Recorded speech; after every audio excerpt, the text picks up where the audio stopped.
শিরোনামহীন অনুভূতি তৃতীয় পর্ব। আমাবস্যার নিস্তব্ধ রজনী। ছাদের এক প্রান্তে দাঁড়িয়ে নিকষিত আঁধারে আচ্ছন্ন রজনীর দিকে তাকিয়ে আছে ফারজানা। মস্তিষ্ক ভর্তি চিন্তা এবং বুক ভরা বিষণ্ণতা নিয়ে আচমকা হেসে ফেলল সে।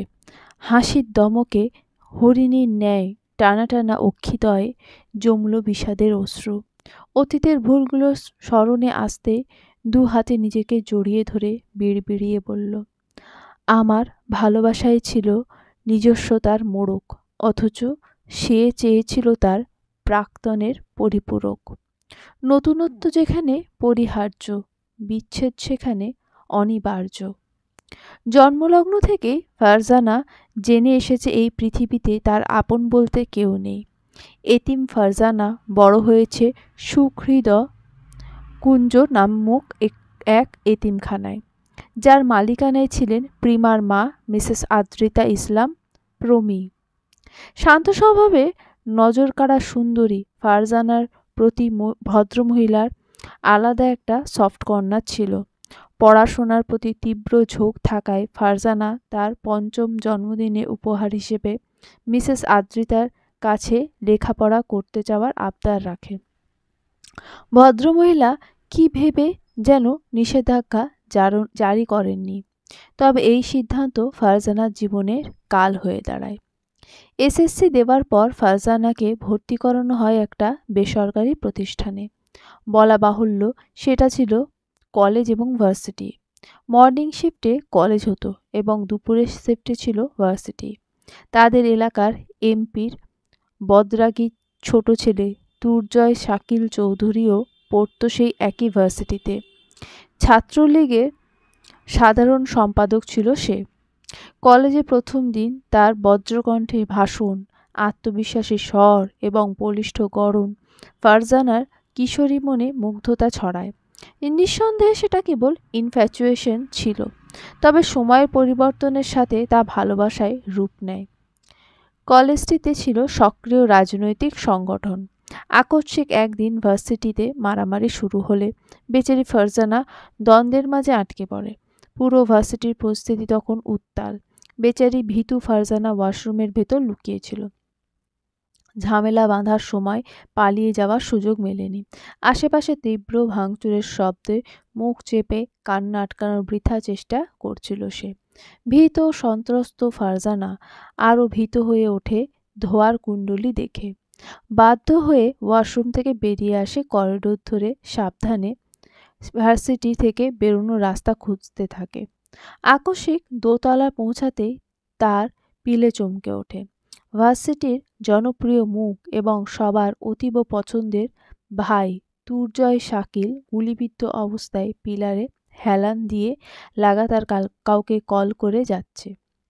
রক্তক্ষরণের মাত্রা নেহাত কম নয়, যে কোনো সময় ভারিক্কি দেহটা ছেড়ে লুটিয়ে পড়বে বলে। ফারজানা উপায়ন্ত না দেখে দ্রুত তার কাছে গিয়ে বলে, আপনি এখানে কেন? যে কোনো সময় যে কেউ এসে পড়বে। বিরোধী দলের কেউ আসলে ইজিলি আপনাকে টার্গেট করবে।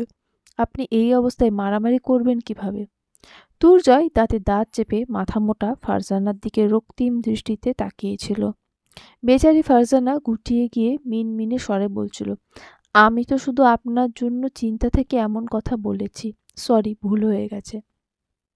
কথাটা বলে প্রস্থান করতে নিলে আচমকা ব্যথাতুর সুরে রাগ ঢেলে হুমকির স্বরে দুর্জয় বলে ওঠে, ফাজিল মেয়ে, চুপচাপ এদিকে এসে আমাকে উঠতে সাহায্য করো, তা না হলে এক্ষুনি তোমার খুলি উড়িয়ে দেব।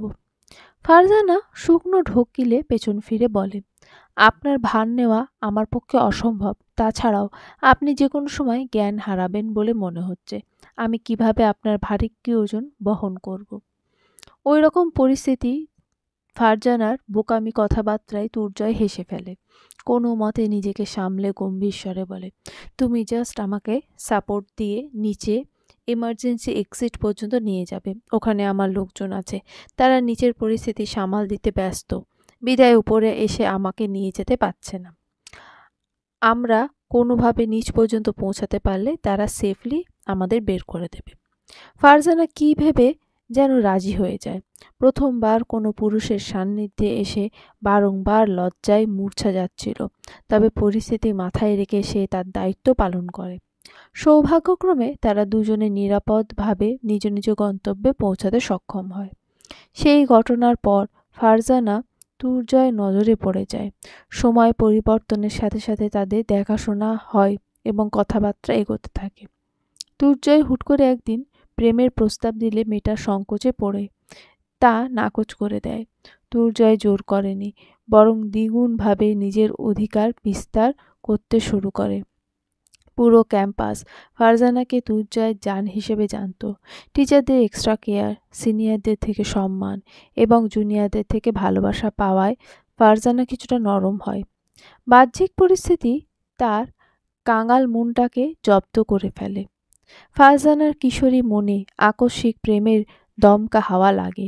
সিনিয়র বড় ভাইয়ের মিষ্টি কথার ফাঁদে পা দিয়ে সহজে সরল মেয়েটা তলিয়ে যায় প্রণয়ের গভীরে। ভীতু মেয়েটা কীভাবে যেন মজে যায় তীব্র ভালোবাসায়। দীর্ঘ ১.৫ বছর প্রেমে কত শত সুন্দর মুহূর্ত কাটিয়েছে একসাথে, তার ইয়াত্তা নেই। বদমেজাজি খিটখিটে মারকুটে ছেলেটা তার সান্নিধ্যে আসলে কেমন যেন শান্ত হয়ে যেত। মারামারিতে পিএইচডি প্রাপ্ত ছেলেটা তাকে রাস্তা পার করিয়ে দেওয়ার সময় ভীষণ যত্ন করে আলতো স্পর্শে তার হাতটা আগলে নিত। শত ব্যস্ততার মাঝেও ৩ বেলা ফোন করে খোঁজ নেওয়া নিত্যদিনের ঘটনা ছিল। গোমড়ামুখো ছেলেটার সাথে ফোনে সর্বোচ্চ কথা হয়েছিল ৯ মিনিট, কারণ ফারজানা সেদিন তীব্র জ্বরে ভুগছিল। অবস্থা বেগতিক হওয়ায় তাকে হসপিটালে নেওয়া হয় এবং তা জানতে পেরে তুর্জয় সকলের চোখ ফাঁকি দিয়ে শেষ রাতে হসপিটালে এসে দূর থেকে সেফ এক নজর ফারজানাকে দেখে। ফারজানা অর্ধ অচেতন অবস্থায় দেখেছিল তুর্জয়ের চিন্তিত মুখশ্রী। সেই যত্নের মোহে ডুবে নিজেকে পুরোপুরি হারিয়েছিল ফারজানা। বিবাহ বহির্ভূত সম্পর্ক হওয়া সত্ত্বেও লুটিয়েছিল নিজের মূল্যবান সম্পদ। অন্ধবিশ্বাসে বশবর্তী হয়ে বিবেক হারিয়ে আবেগে ভেসে অতিক্রম করেছিল সমস্ত সীমা। তীব্র প্রেম আকস্মিক বিচ্ছেদের রূপ নেয়। ১৮ বছর বয়সে উপনীত হলে এতিমখানা থেকে বের করে দেওয়া হয়। এই প্রসঙ্গটা তুর্জয়কে জানালে প্রত্যুত্তরে সে জানায়, ১৮ হলেই তোমাকে আমার ঘরণী করে নিয়ে যাব ফারজানা। এই সামান্য এক মিথ্যা প্রতিশ্রুতিতে বোকা ফারজানার হৃদয় তুমুল ভালো লাগায় আন্দোলিত হয়েছিল। সময়ের পরিবর্তনের সাথে সাথে এইচএসসি পরীক্ষার সময়কাল এগিয়ে আসে। দূরত্ব বাড়তে থাকে তুর্জয় এবং ফারজানার। পরীক্ষার মাঝখানে পড়ে ফারজানা ১৮তম জন্মদিন। এতিমখানার কর্তৃপক্ষ তাকে বিষয়টা অবগত করতেই ফারজানা পরীক্ষা শেষ হওয়া পর্যন্ত সময় চায়। মালকিনের কাছের মানুষ হওয়ায় কর্তৃপক্ষ কিছুটা সদয় হন। এর মাঝে ফারজানা তুর্জয়ের সাথে যোগাযোগ করার আপ্রাণ চেষ্টা করে ব্যর্থ হয়। শেষ পরীক্ষার দিন হল থেকে বেরিয়ে ভার্সিটি গেলেই দেখা মেলে বন্ধুদের সাথে আড্ডারত তুর্জয়ের। চোখ ভর্তি পানি নিয়ে তার নিকটে এগিয়ে যেতেই তুর্জয় উঠে দাঁড়িয়ে তাকে ফাঁকা ক্লাসরুমে টেনে আনে, বিরক্ত ভরা কণ্ঠে শুধায়, আমি ইগনোর করার পরও আমাকে এভাবে স্টক করছো কেন ফারজানা?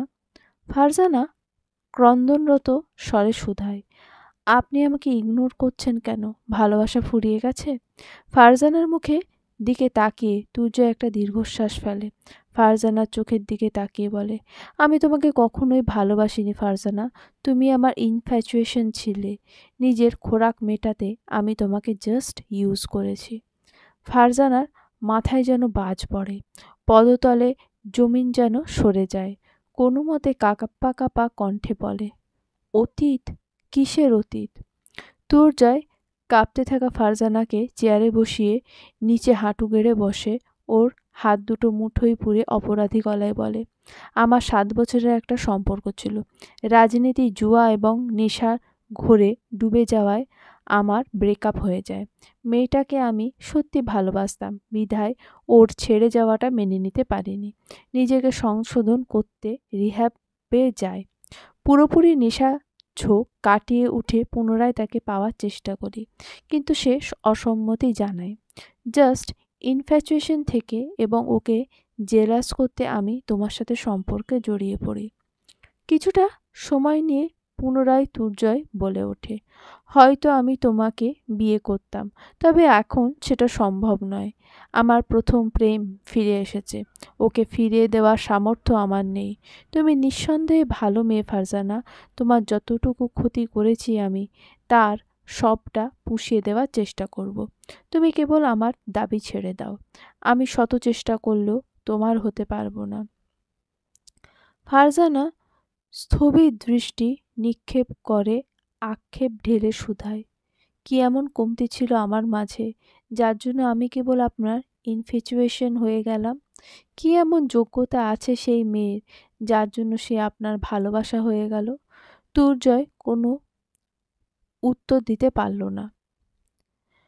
ফারজানার মূর্তির ন্যায় কিছুক্ষণ বসে থাকে আকস্মিক শুধায়, ভার্সিটিতে আরও কত মেয়ে ছিল, তাদের প্রতি ইনফ্যাচুয়েশন জন্মায়নি কেন আপনার?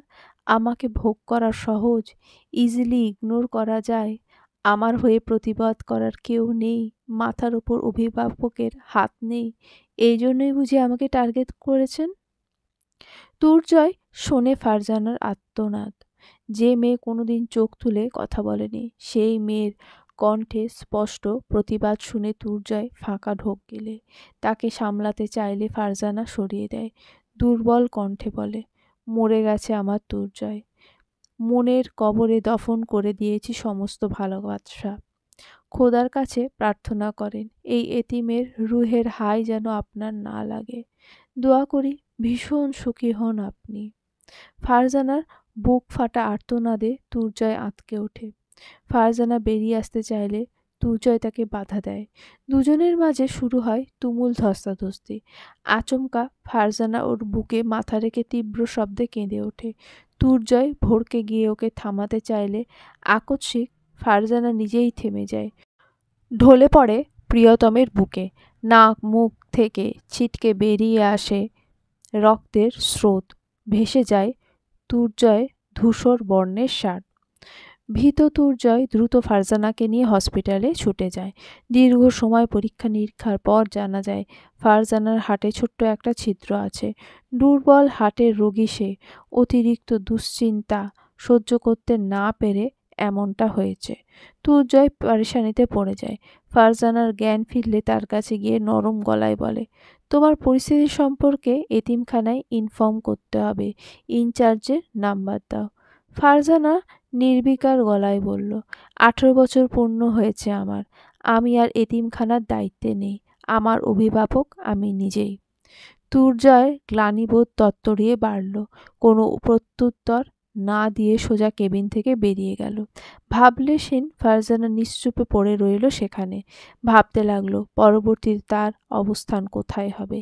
রাস্তায় নিশ্চয়ই। কথাটা ভেবে শব্দ করে হেসে ফেলল সে। সন্ধ্যার দিকে বিধ্বস্ত দুর্জয় পুনরায় ফিরে আসলো। হসপিটাল থেকে ডিসচার্জ নিয়ে সোজাসাপটা ফারজানাকে নিয়ে গেল একটা মেসে। হাতে কালো রঙের একটা চাবি এবং একটা ক্রেডিট কার্ড ধরিয়ে দিয়ে বলল, আমি তোমার প্রতি যে অন্যায় করেছি তার ক্ষমা হয় না, তবে তুমি প্রতিষ্ঠিত হওয়ার আগ পর্যন্ত আমি তোমার দায়িত্ব নিচ্ছি। তোমার যাবতীয় প্রয়োজনে আমাকে পাশে পাবে। শুধু একটাই কথা বলতে চাই, আমার জন্য কোনো আক্ষেপ পুষে রেখো না। আমার অন্যায়টা গুরুতর, কিন্তু আমি চাই না তুমি আমায় ঘৃণা করো। তোমার চোখ দুটোতে নিজের জন্য সীমাহীন ভালোবাসা দেখে এসেছি এতকাল, সেই দৃষ্টিতে ঘৃণাটা বোধহয় সহ্য হবে না। ফারজানা তখনও নির্বিকার। দুর্জয় তার চোখের দিকে তাকিয়ে অপরাধী কণ্ঠে বলল, আমাদের পথ চলা এই পর্যন্তই ছিল। প্রতি মাসে নির্দিষ্ট একটা অ্যামাউন্ট আমি তোমার অ্যাকাউন্টে জমা করে দেব। কোনো প্রয়োজন হলে আমার অ্যাসিস্ট্যান্ট সৌরভকে জানাবে, সে দেখবে ব্যাপারটা। আর কিছু বলতে চাও? দুর্বল ফারজানা শরীরের ভারসাম্য বজায় রাখতে ব্যর্থ হয়। খানিকটা সরে গিয়ে মেষের বন্ধ দরজায় পিঠ ঠেকায়, কার্ডটার দিকে একবার তাকায়। দুর্জয়ের চোখে চোখ রেখে শান্ত স্বরে শোধায়, আপনার তরে লুটিয়ে দেওয়া সতীত্বের মজুরি দিলেন বুঝি? ধারালো কথাটা দুর্জয়ের বুকে গিয়ে বেঁধে। কণ্ঠে জোর এনে বলে, কী সব বলছো ফারজানা?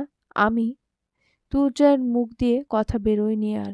ফারজানা ক্রন্দনরত স্বরে বলেছিল, নিশ্চিন্তে সংসার জীবনে পদার্পণ করতে পারেন আপনি। আপনার সুখে নজর দেওয়ার ধৃষ্টতা আমি দেখাবো না। আমার দীর্ঘশ্বাস, আক্ষেপ, অভিশপ্ত অশ্রুকণা যদি আপনাকে ধ্বংসের দ্বারপ্রান্তে এনে দাঁড় করায়, তাহলে আমাকে মাফ করে দিয়েন। দুর্জয় আর কথা বাড়ায়নি, নিঃশব্দে প্রস্থান করেছিল। ফারজানা হাতের বস্তু দুটো মুঠোয় পাকিয়ে কিছুক্ষণ ধরে রেখে তীব্র গতিতে ছুঁড়ে ফেলেছিল অদূরে।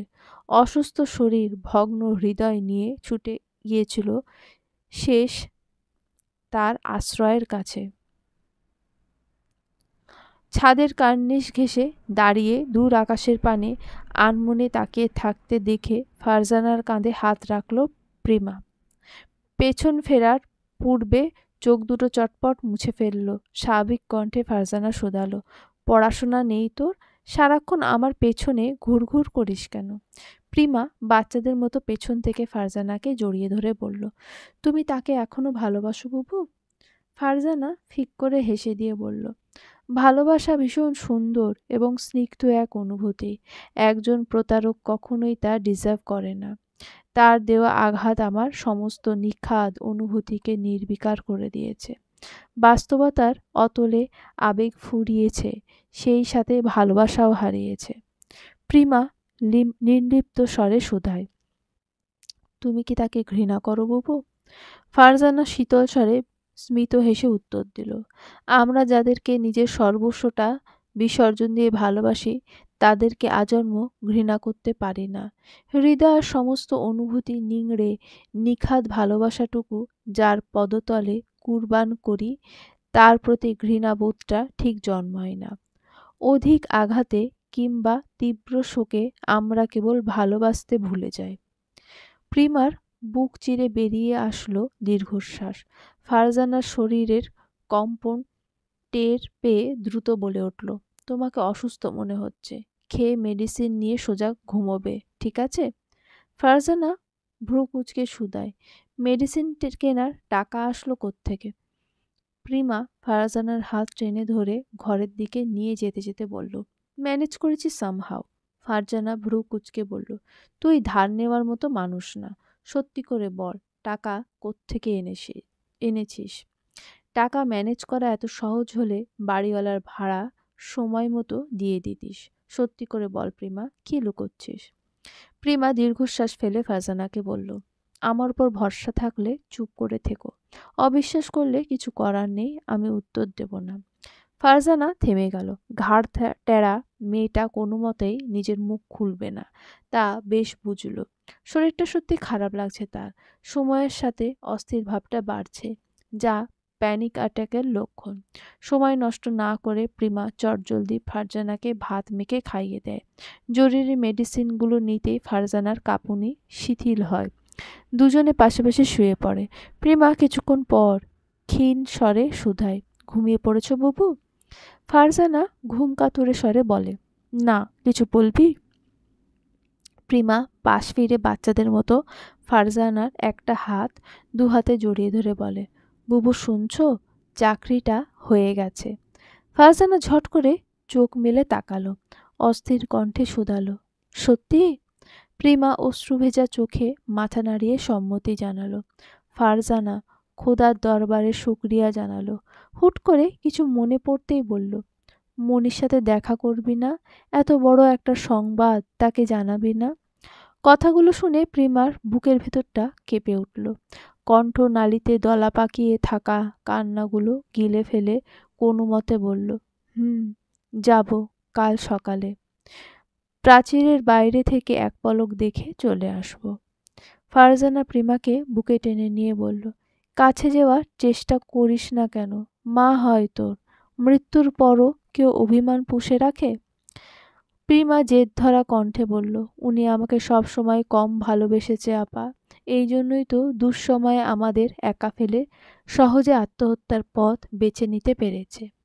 আমার অভিমান নেই, কেবল অভিযোগ আছে। কখনো উত্তর পাব না বিধায় কবরের ধারে কাছেও যায় না। খানিকটা থেমে আবারও ধরা কণ্ঠে প্রিমা বলল, আমার জীবনের সমস্ত সুখ কেড়ে নেওয়া এক ধ্বংসবতীর কবর আছে সেখানে। আমি চাইলেও ভেতরে ঢোকার সাহস কুলিয়ে উঠতে পারি না বুবু। অতীতের জঘন্য স্মৃতিগুলো তীব্র যন্ত্রণায় জর্জরিত করে ফেলে আমায়। আমি একটু সুখী হতে চাই। হাঁপিয়ে উঠেছি এই বীভৎস অতীতের তাণ্ডব লীলায়। ফারজানা প্রসঙ্গ ঘোরাতে বলে, যেটা ভালো বুঝিস। একটা গুরুত্বপূর্ণ কথা জানানোর ছিল তোকে। প্রিমা স্বাভাবিক কণ্ঠে বলে, হুম। ফারজানা জিভ দ্বারা ঠোঁট ভিজিয়ে বলে, আমাদের অফিসিয়াল ড্রেস কোড পরিবর্তন করা হয়েছে। ফর্মাল স্যুটের বদলে ল্যাভেন্ডার কালার শাড়ি সিলেক্ট করা হয়েছে। কালকে তো ছুটির দিন আছে, মার্কেট যাবি? প্রিমা ভ্রু কুঁচকে ফেলল। বিরক্তিতে রেগেমেগে বলল, শেষমেশ শাড়ি? যদি উষ্টা খাই, ধপাস করে পড়ে যায়, যদি অ্যাক্সিডেন্টালি শাড়ি ইন্নালিল্লাহা হয়ে যায়, তবে কে দায় নেবে? অফিসের স্টাফ জনে জনে সবাইকে কোলে তুলে বাড়ি দিয়ে আসবে নাকি? আমরা তোমার অফিসের ইনচার্জ বেটা, দেখছি বেশ লুচ্চু। ফারজানা প্রিমার মাথায় চাটি মেরে বলল, সবাই তোর মতো আছাড় খাওয়া পাবলিক নয়, বুঝলি? প্রিমা মুখ ফুলিয়ে অন্য পাশে ফিরে শুলো। শাড়ি তার কাছে ঝামেলা ব্যতীত কিছুই না। মনে মনে নিজেকে সান্ত্বনা দিয়ে এক পর্যায়ে ঘুমিয়ে পড়ল। শুক্রবারের স্নিগ্ধ প্রভাত। ফজরের নামাজ পড়ে ব্যক্তিগত গাড়ি নিয়ে বেরিয়ে পড়ে আরশিয়ান। বহু বছর পর প্রিয়তমা স্ত্রীর সাথে দেখা করতে যাচ্ছে সে। তার পরনে রয়েছে সফেদ রাঙা এক পাঞ্জাবি, বরাবরের মতোই স্লিপ দুটো কোণই পর্যন্ত গুটিয়ে রাখা।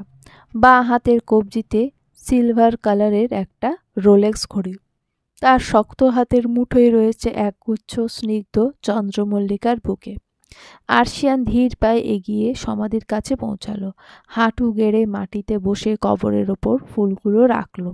আলতো হাতে কবরের মাটি স্পর্শ করে নরম কণ্ঠে বলল, শুনছো রাধাচূড়া, তোমার বহুল প্রতীক্ষার অবসান ঘটিয়ে আমি এসেছি। এই নিরেট প্রশস্ত বুকটা আজও তোমার অপেক্ষায় অপেক্ষমান। জলদি এসে দখল করো তোমার রাজত্ব। তোমার মহারাজা তোমার তৃষ্ণায় প্রবলভাবে তৃষ্ণার্ত। তার সকল অভাব পরিপূরণের যথাযোগ্য কারণ হিসেবে ধরা দাও জলদি। পুরুষের সত্যিকারের ভালোবাসা কতটা মোহনীয় তা কেবল ভাগ্যবতী নারীই জানে।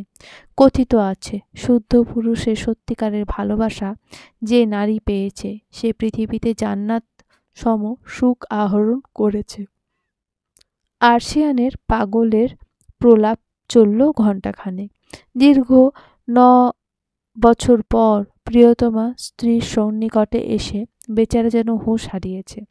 সকাল 6:45 মিনিটে দীর্ঘ 40 মিনিটের পথ পাড়ি দিয়ে অবশেষে কবরের লম্বা প্রাচীরের পাশ ঘেঁষে দাঁড়ালো প্রিমা। অশ্রুসিক্ত চোখে তাকায় অদূরে থাকা মমতাময়ী মায়ের কবরের দিকে। বুক চিরে আর্তনাদ বেরিয়ে আসতে চায়, তবে প্রিমা নির্লিপ্ত ভাব বজায় রাখার চেষ্টা করে। তার মুখ ফুটে কথা বেরোয়নি। রক্তিম চোখজোড়া কেবল এক রাশ আক্ষেপ এবং অভিযোগ নিয়ে তাকিয়েছিল দেওয়াল ঘেরা সমাধির দিকে। আচমকা তার ধ্যান ভাঙে এবং দৃষ্টি যায় গোরস্থানের গেট দিয়ে টলতে টলতে বেরিয়ে আসা আরশিয়ানের পানে। নির্মল মুখশ্রী বড্ড বিধ্বস্ত দেখাচ্ছে। সিল্কি চুলগুলো এলোমেলো ভঙ্গিতে পড়ে আছে কপালে। লম্বা শরীরটা ভারসাম্যহীনভাবে এদিক ওদিক খেলে যাচ্ছে। গাড়ির কাছে আসতে নিলেও খানিকটা দূরে আচমকা বসে পড়ে আরশিয়ান। প্রিমা দোটানার মাঝে এগিয়ে যায় তার কাছে। আরশিয়ানের পাশে দাঁড়িয়ে উৎসুক কণ্ঠে শুধায়, অসুস্থ বোধ করছেন? হসপিটালে নিয়ে যাব আপনাকে?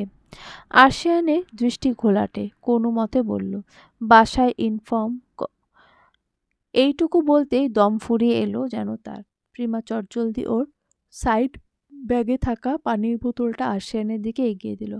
আরশিয়ান কাপা হাতে সেটা নিয়ে পুরোটা মাথায় ঢেলে দিল। আকস্মিক এহেন কাণ্ডে খানিকটা হকচকে উঠল প্রিমা। গলা খাকড়ে দিয়ে প্রশ্ন করল, আপনার বাসা কোথায়? আরশিয়ান ধীর স্বরে সময় নিয়ে পুরো উত্তর জানালো। আরও কিছুটা সময় নিয়ে পুনরায় ধীর স্বরে বলল, জাস্ট বাসায় একটু ইনফর্ম করে দিন, কেউ এসে নিয়ে যাবে। প্রিমা এক ধ্যানে তাকিয়েছিল আরশিয়ানের দিকে। তার পরনের সাদা পাঞ্জাবিটা ভিজে লেপ্টে গেছে শরীরের সাথে। ভেজা চুলগুলো বেয়ে টপ টপ করে পানি গড়িয়ে পড়ছে তামাটে বর্ণের সুশ্রী মুখশ্রীতে। প্রিমা বিড়বিড়িয়ে বলল, এসব পুরুষ লোক বাড়ি থেকে বের হয় কেন? এদের এক একটা লোক নারীর মনে প্রেমের তীক্ষ্ণ তীর নিক্ষেপ করে, সে খবর রাখে তারা? এদের মতো জান্দ্রেল পুরুষ লোকের বউয়েরা বাসায় আদেও শান্তিতে থাকতে পারে?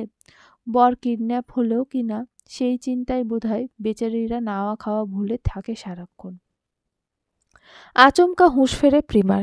নিজেকে শাসিয়ে পরিস্থিতি সামলাতে ব্যস্ত হয়ে পড়ে, কিন্তু কোনো প্রকার উপায়ন্তর না দেখে আর্শিয়ানের দিকে ঝুঁকে ধীর গলায় শুধায়, আপনার ফোন কোথায়?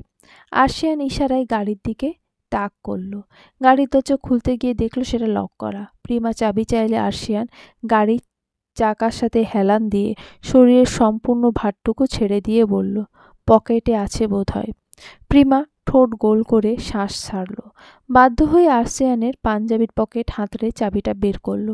কিন্তু বিধিরাম, তৎক্ষণাৎ আচমকা কিছু লোক উপস্থিত হলো সেখানে।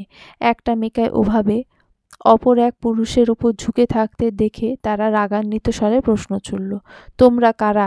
এখানে কি করছো? প্রিমা থতমত খেয়ে ছট করে পাশে সরতে গিয়ে আকস্মিক ধপাস করে আর্শিয়ানের পাশে বসে পড়ল।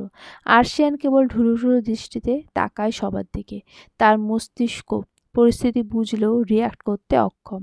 প্রিমা পরিস্থিতি সামলাতে ফট করে বলল, আমরা কবরে জিয়ারত করতে এসেছিলাম। হুট করে উনি অসুস্থ হয়ে পড়ায় আমি ওনাকে টেনে গাড়িতে তোলার চেষ্টা করছিলাম। লোকগুলো সরু দৃষ্টিতে তাকালো প্রিমার দিকে। তার পরনে নীল রাঙা গোলাকার জামা এবং মাথায় হিজাব দেখে ওনাদের দৃষ্টি খানিকটা নরম হয়ে এলো। লোক দুটো সাহায্যের জন্য এগিয়ে আসলো। পাশে দাঁড়ানো মহিলাটাও বলে উঠল, একরত্তি মাইয়া হইয়া এমন বীর পুরুষে সামলান যায়? স্বামীর পাশাপাশি নিজেরও যত্ন নিস মেয়ে। শরীরে হাড্ডি ছাড়া আর কিছুই তো দেখছি না। এমন চললে স্বামী, সংসার, পোলাপন সবই যায় বোগা রসাতলে। বৃদ্ধার কথায় কান লাল হয়ে এলো প্রিমার। প্রত্যুত্তরে কিছু বলার পূর্বে লোকগুলো বলল, গাড়ির দরজাটা খোলেন, আপনার স্বামীর হুঁশ নাই। প্রিমা পুনরায় ভড়কালো। এ কোন মুসিবতে পড়ল? কথা না বাড়িয়ে ঝটফট আর্শিয়ানের পকেট হাতড়ে চাবি বের করে আনলো। গাড়ির লক খুলে আর্শিয়ানকে ফ্রন্ট সিটে বসিয়ে নিজে গিয়ে বসলো ড্রাইভিং সিটে। শুকনো হেসে তাদের ধন্যবাদ বলে গাড়ির গ্লাসগুলো উঠিয়ে দিল। আর্শিয়ান সম্পূর্ণ জ্ঞানহীন। গাড়ির ঝাঁকুনিতে হেলে দুলে পড়ে যাওয়া সম্ভাবনা প্রবল। বাধ্য হয়ে বুকে সাহস নিয়ে আর্শিয়ানের সিট বেল্টটা আটকে দেয় প্রিমা। সরে আসতেই বুক ভরে শ্বাস টানে বেচারি। আর্শিয়ানের ম্যানলি পারফিউমে স্ট্রং ফ্রেগ্রেন্সে তার দম বন্ধ হয়ে আসার জোগাড় হয়। সকল ভাবনাকে দূরে ঠেলে গাড়ি স্টার্ট দেয়। শখের বসে শেখা ড্রাইভিং এভাবে কাজে লেগে যাবে কে জানত। চৌধুরী বাড়ির লোকজন রীতিমতো ছোটোখাটো জটলা বাঁধিয়ে ফেলেছে আর্শিয়ানের রুমে। শক্তপোক্ত সুস্থ স্বাভাবিক ছেলেটা আকস্মিক অসুস্থ হয়ে বাড়ি ফিরেছে, কিন্তু তাদের কলিজা কেঁপে উঠছিল। বিছানার হেডবোর্ডে মাথা ঠেকিয়ে চোখ বুজে রেখেছে আর্শিয়ান। পাশেই ডক্টর বসে তার ব্লাড স্যাম্পল কালেক্ট করছে। আফিয়া চৌধুরী আঁচলে মুখ ঢেকে কেঁদেই যাচ্ছেন। আর্শিয়ানের রুমে পুরো চৌধুরী বাড়ির লোকজন হাজির হয়েছে, কেবল তুরাব এবং তারজিয়ান বাদে। তুরাব হসপিটালে ডিউটি করছে আর তারজিয়ান বেরিয়েছে তার কাজে। সকালে চিন্তিত চোখে পরখ করছে আর্শিয়ানকে। আর্শিয়ান তা দেখে দীর্ঘশ্বাস ফেলে।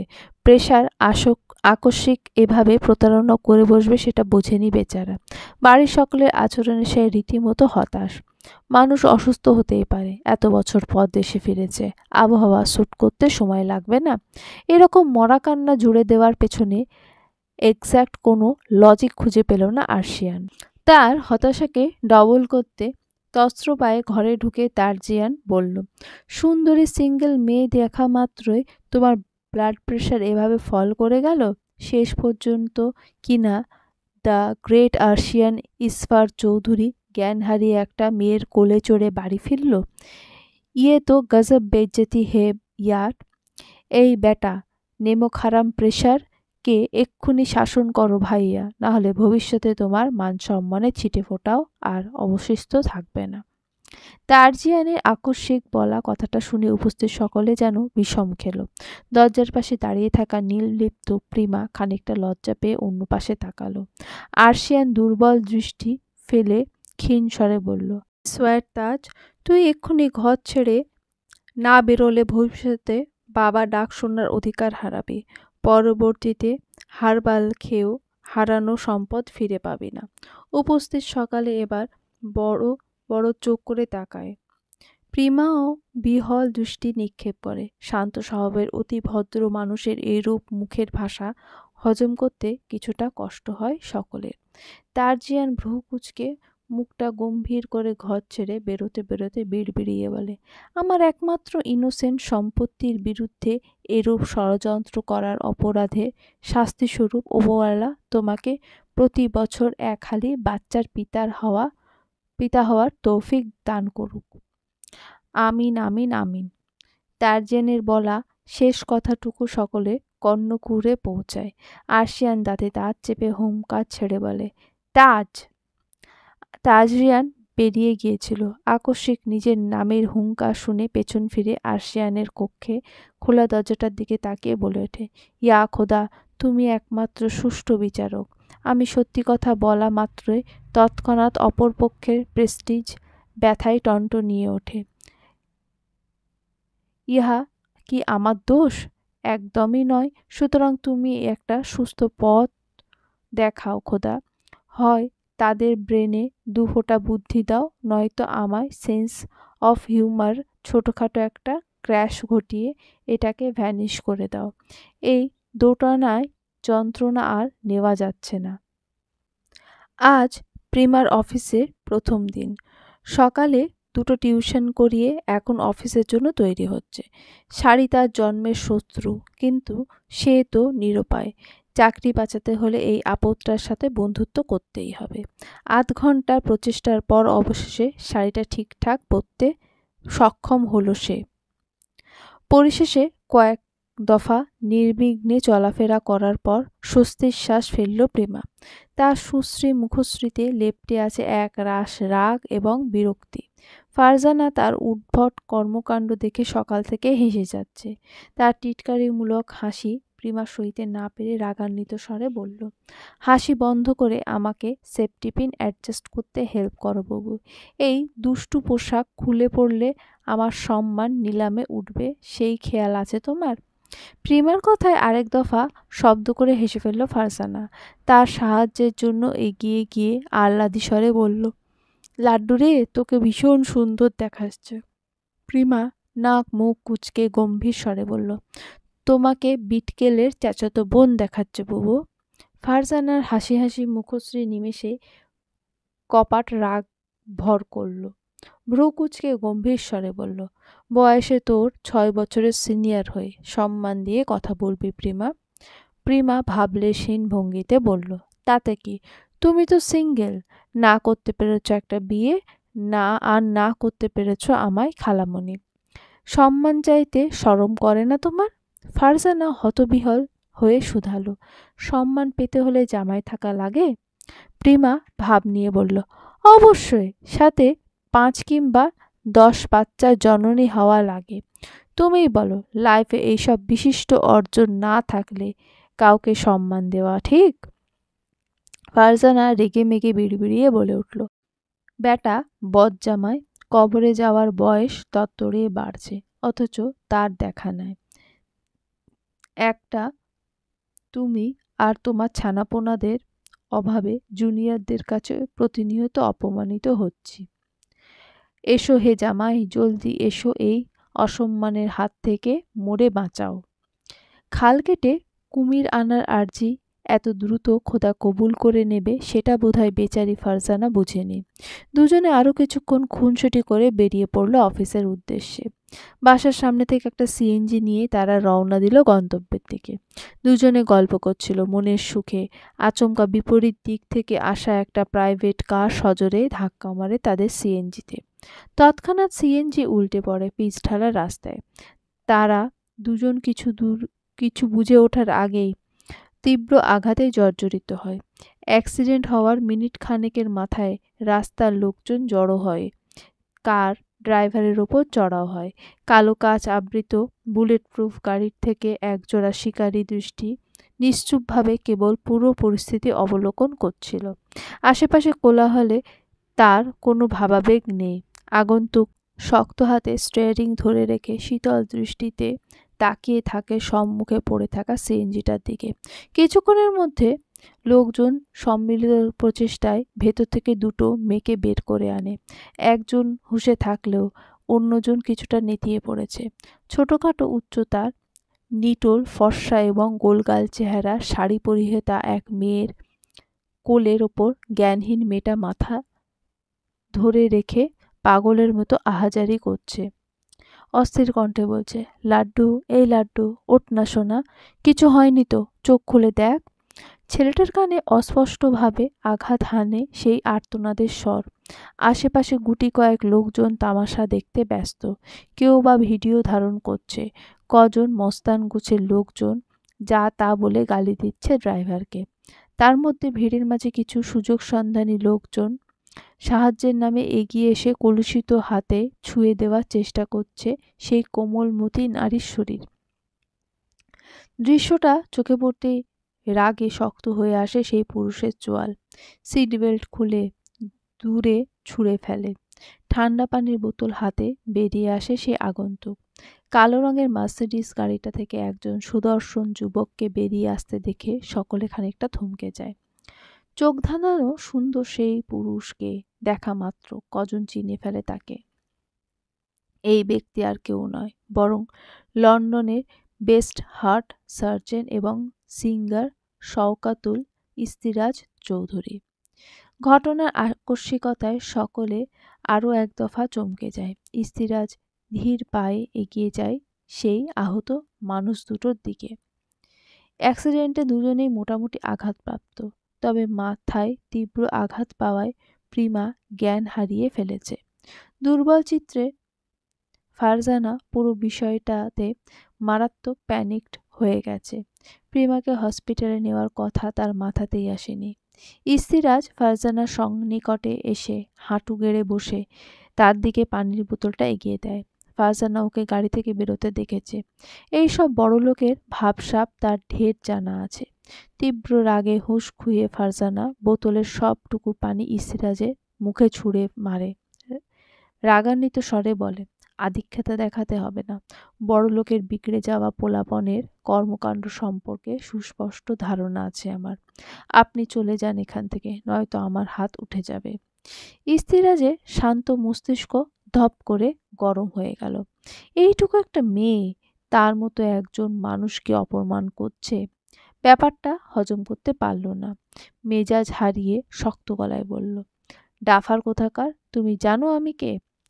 ফারজানা অল্প বিস্তর চেনে লোকটাকে। কদিন আগে তার এক কলিগের ফোনে এই বদলোকের একটা কনসার্ট ক্লিপ দেখেছে। পুরো দৃশ্যটা স্মরণে আসতেই ফারজানা রাগান্বিত স্বরে বলে, স্টেজে উঠে কিছুক্ষণ বান্দরের মতো লাফালাফি করে পরক্ষণে গরুর মতো হাম্বা হাম্বা করা পাবলিককে চেনার প্রয়োজন বোধ করছি না একদমই। ভয়ানক রাগটা এবার মস্তিষ্কে চেপে বসল ইস্তিরাজের। কথা না বাড়িয়ে জ্ঞানশূন্য প্রিমাকে এক ঝটকায় কাঁধে তুলে নিয়ে শক্ত করে ফারজানার হাত টেনে ধরে নিয়ে গেল গাড়ির কাছে। ফারজানা পুরো ব্যাপারটা বুঝে হাত ছাড়িয়ে নিতে গেলে ইস্তিরাজ আরও শক্ত করে চেপে ধরে। দুজনকে গাড়িতে বসিয়ে ছুটে যায় হসপিটালের দিকে। মাথায় বেশ আঘাত লেগেছে প্রিমার। কেবিনের ভেতর তার চিকিৎসা চলছে। ফারজানা চিন্তিত মুখে বসে আছে ওয়েটিং রুমে। ড্রেসিং করানোর দৃশ্যটা দেখা তার পক্ষে পসিবল ছিল না বলেই বাইরে বেরিয়ে এসেছে। তার অপেক্ষার অবসান ঘটিয়ে একজন নার্স এবং ইস্তিরাজ বেরিয়ে আসলো। ফারজানা ছুটে গিয়ে নার্সকে প্রশ্ন করল, প্রিমা কেমন আছে? নার্স ভ্রু কুঁচকে বললেন, ওনার নাম প্রিমা? রিপোর্ট কার্ডে নামের জায়গায় তো লাড্ডু দেওয়া আছে। ফারজানা এবার অগ্নিদৃষ্টি নিক্ষেপ করল ইস্তিরাজের দিকে। গম গমে আওয়াজে বলল, বোধ বুদ্ধিহীন লোক কোথাকার, মানুষের নাম কখনো লাড্ডু হয়? ওটা কেন লিখিয়েছেন রিপোর্ট কার্ডে? স্ত্রীরাজ হাতের ইশারায় নার্সকে চলে যেতে বলল। ফারজানার চোখে চোখ রেখে তার দিকে দুপা এগিয়ে গিয়ে শান্ত কণ্ঠে শুধায়, ওনাকে ভর্তি করানোর সময় আপনি হুঁশে ছিলেন? দায়িত্ব পালন করার সময় বাচ্চাদের মতো কেঁদে কুটে হার্টবিট বাড়িয়ে জ্ঞানশূন্য হয়ে বিলাপ করছিলেন বসে বসে। আমাকে অহেতুক দোষারোপ করে লাভ আছে? ফারজানা কথার পৃষ্ঠে আর কোনো কথা খুঁজে না পেয়ে চুপ করে গেল। কিছুক্ষণ পর জিজ্ঞেস করল, প্রেমা ঠিক আছে? আমি ভেতরে যেতে পারবো? ইসরাজ মাথা নাড়িয়ে বলে, বেশি আঘাত পাননি, মাত্র 3টে সেলাই পড়েছে মাথায়। দেখা করতে পারবেন। ফারজানার বুকটা কেঁপে ওঠে। মণি মারা যাওয়ার পর থেকে ছোট্ট প্রিমাকে বুকে আগলে মানুষ করছে সে। প্রিমা তার কাছে সন্তান তুল্য। সে হড়বড়িয়ে ছুটে যায় কেবিনের দিকে। ইস্তিরাজ এক পলক সেদিকে তাকিয়ে বলে, স্ট্রেঞ্জ, চার্ম কমে গেল নাকি আমার? পিচ্চি সাইজের নাগা মরিচ আমায় ইগনোর করছে, ব্যাপার কি? প্রিমা চোখ বন্ধ করে শুয়ে আছে। দুর্বলতা কাটিয়ে ওঠার জন্য তাকে স্যালাইন দেওয়া হয়েছে। মাথা গোল করে সাদা ব্যান্ডেজ মোড়ানো। ফারজানার বুকটা ভার হয়ে আসলো। চোখ ছাপিয়ে অশ্রু গড়িয়ে পড়ল গাল বেয়ে। ফুঁপিয়ে উঠে বলল, আমার কলিজার টুকরা, দ্রুত সুস্থ হয়ে যা। আল্লাহ তোকে এত কষ্ট কেন দেয়? তোর সমস্ত কষ্ট আমার হোক, আমার সমস্ত সুখ তোর হোক। আল্লাহ তোর আয়ু বাড়িয়ে দিক। নিঃশব্দে কেবিনের দরজা খুলে ভেতরে প্রবেশ করে ইস্তিরাজ। হাতে 2টো ওয়ান টাইম কাপ ভর্তি কফি। পাশের টেবিলে সেগুলো রেখে গলা খাঁকড়ে দিল সে। ফারজানা পেছনে ফিরে রাগান্বিত স্বরে বলল, চোখে উকুন পড়েছিল? সব মস্ত বড় একটা সিএনজি চোখে পড়েনি আপনার? আদৌ প্রাইভেট কার চালাতে জানেন নাকি কোনো লোকাল বাসের হেল্পার আপনি? আপনার জন্য আমার বাচ্চাটা এত সাফার করছে। কথাগুলো বলে ফোপাতে ফোপাতে আবারও প্রেমার মাথায় হাত বুলিয়ে দেয় ফারজানা। ইস্তিরাজ থমকানো চোখে দেখে ফারজানার মমতাময়ী রূপ। তার কঠিন হৃদয়ের কোথাও একটা ফাটল ধরে। আনমনে সে বলে ওঠে, কন্দনরত চোখে জ্বলে ওঠা ক্ষোভের স্ফুলিঙ্গ নারীর সৌন্দর্য সাংঘাতিক মাত্রায় বাড়িয়ে দেয়। ফারজানার বলা কথাগুলোর প্রত্যুত্তরে ইস্তিরাজ গম্ভীর কণ্ঠে বলে, আপনাদের সিএনজি রং সাইড দিয়ে অতিরিক্ত ফোর্সে আসছিল। আমি যথাসম্ভব চেষ্টা করে হার্ড ব্রেক করেছিলাম, বিধায় আপনাদের হাড্ডিগুড্ডি এখনো সাহি সালামত আছে। That was not my fault. Farzana রেগে তেড়ে আসে ইস্তিরাজের দিকে, আঙুল উঁচিয়ে রাগান্বিত স্বরে বলে, আপনার চোখ নেই? আপনি কম দেখেন? আপনি মোটেও দক্ষ ড্রাইভার নয়। আঙুল উঁচিয়ে কথা বলা ইস্তিরাজের মাথা ধপ করে আগুন জ্বলে ওঠে। অদ্ভুত কারণে সে তার বিধ্বংসী রাগটা প্রকাশ করতে পারছে না। চট করে ফারজানার হাতটা ধরে টেবিলের ওপর থাকা ট্রে থেকে ল্যান্সেন্ট ট্রিগার নিয়ে ফারজানার হাতের আঙুলে প্রেস করে। মুহূর্তে ব্যথাতুর শব্দ করে উঠে ফারজানা। সে হাত সরিয়ে নিতে চাইলে ইস্তিরাজ আরো শক্ত করে চেপে ধরে রাখে। আঙুলের ডগা থেকে এক ফোঁটা রক্ত নিয়ে সেটা গ্লুকোজ মিটারে স্ট্রিপে রেখে কিছু একটা পরীক্ষা করে। ফারজানা হতবিহ্বল হয়ে চেয়ে থাকে তার দিকে। ইস্তিরাজ যাতে দাঁত চেপে বলে, আমার চোখ একদম পারফেক্ট আছে। মানুষ কিংবা মুরগি দুটোই সঠিকভাবে পরখ করতে পারি। ড্রাইভিংয়ের দক্ষতা না হলেও ডাক্তার হিসেবে বেশ দক্ষ আমি। এটা জাস্ট নমুনা ছিল, প্রমাণ চাইলে অবশ্যই জানাবেন। ফারজানা ভ্রু কুঁচকে প্রশ্ন করল, আপনি কি আমায় মুরগি বললেন? কসাই কোথাকার! আর কিসের প্রমাণ দেখাবেন আপনি? ইস্তিরাজ বাঁকা হেসে বলল, যাক, কিছু একটা অন্তত ঠিক বুঝলেন। ডাক্তারি পেশায় নিজের দক্ষতা প্রমাণ করতে ফ্রিতে আপনার ওপেন হার্ট সার্জারি করে দিতে আমার কোনো আপত্তি নেই। তবে কৃতজ্ঞতা স্বরূপ আপনি চাইলে আপনার হার্টটা ডোনেট করতে পারেন। ফারজানার সাহস নিমেষেই ফুরিয়ে গেল। মুখ দিয়ে কোনো প্রকার কথা বেরোলো না। ইস্তিরাজ গ্লুকোজ মনিটরে রেজাল্ট পরখ করে বলে উঠল, গুড লাক, ডায়াবেটিস নেই। আপনি চাইলে মিষ্টি খেয়ে এই তেতো জিহায় কিছুটা মিষ্টত্ব আনতে পারেন। ফারজানা দাঁতে দাঁত চেপে হজম করল সেই অপমান। কিছুক্ষণের মাঝে প্রিমার জ্ঞান ফিরে আসতেই সে জানালো সে ডিসচার্জ চায়। ইস্তিরাজ বাধ্য হয়ে সমস্ত ফর্মালিটিস পূরণ করে ডিসচার্জের ব্যবস্থা করল। একটা প্রেসক্রিপশন প্রিমার দিকে বাড়িয়ে দিয়ে বলল, মেডিসিনগুলো টাইমলি নেবেন। গাফিলতি করলে সুস্থ হতে ব্যাপক সময় লাগবে।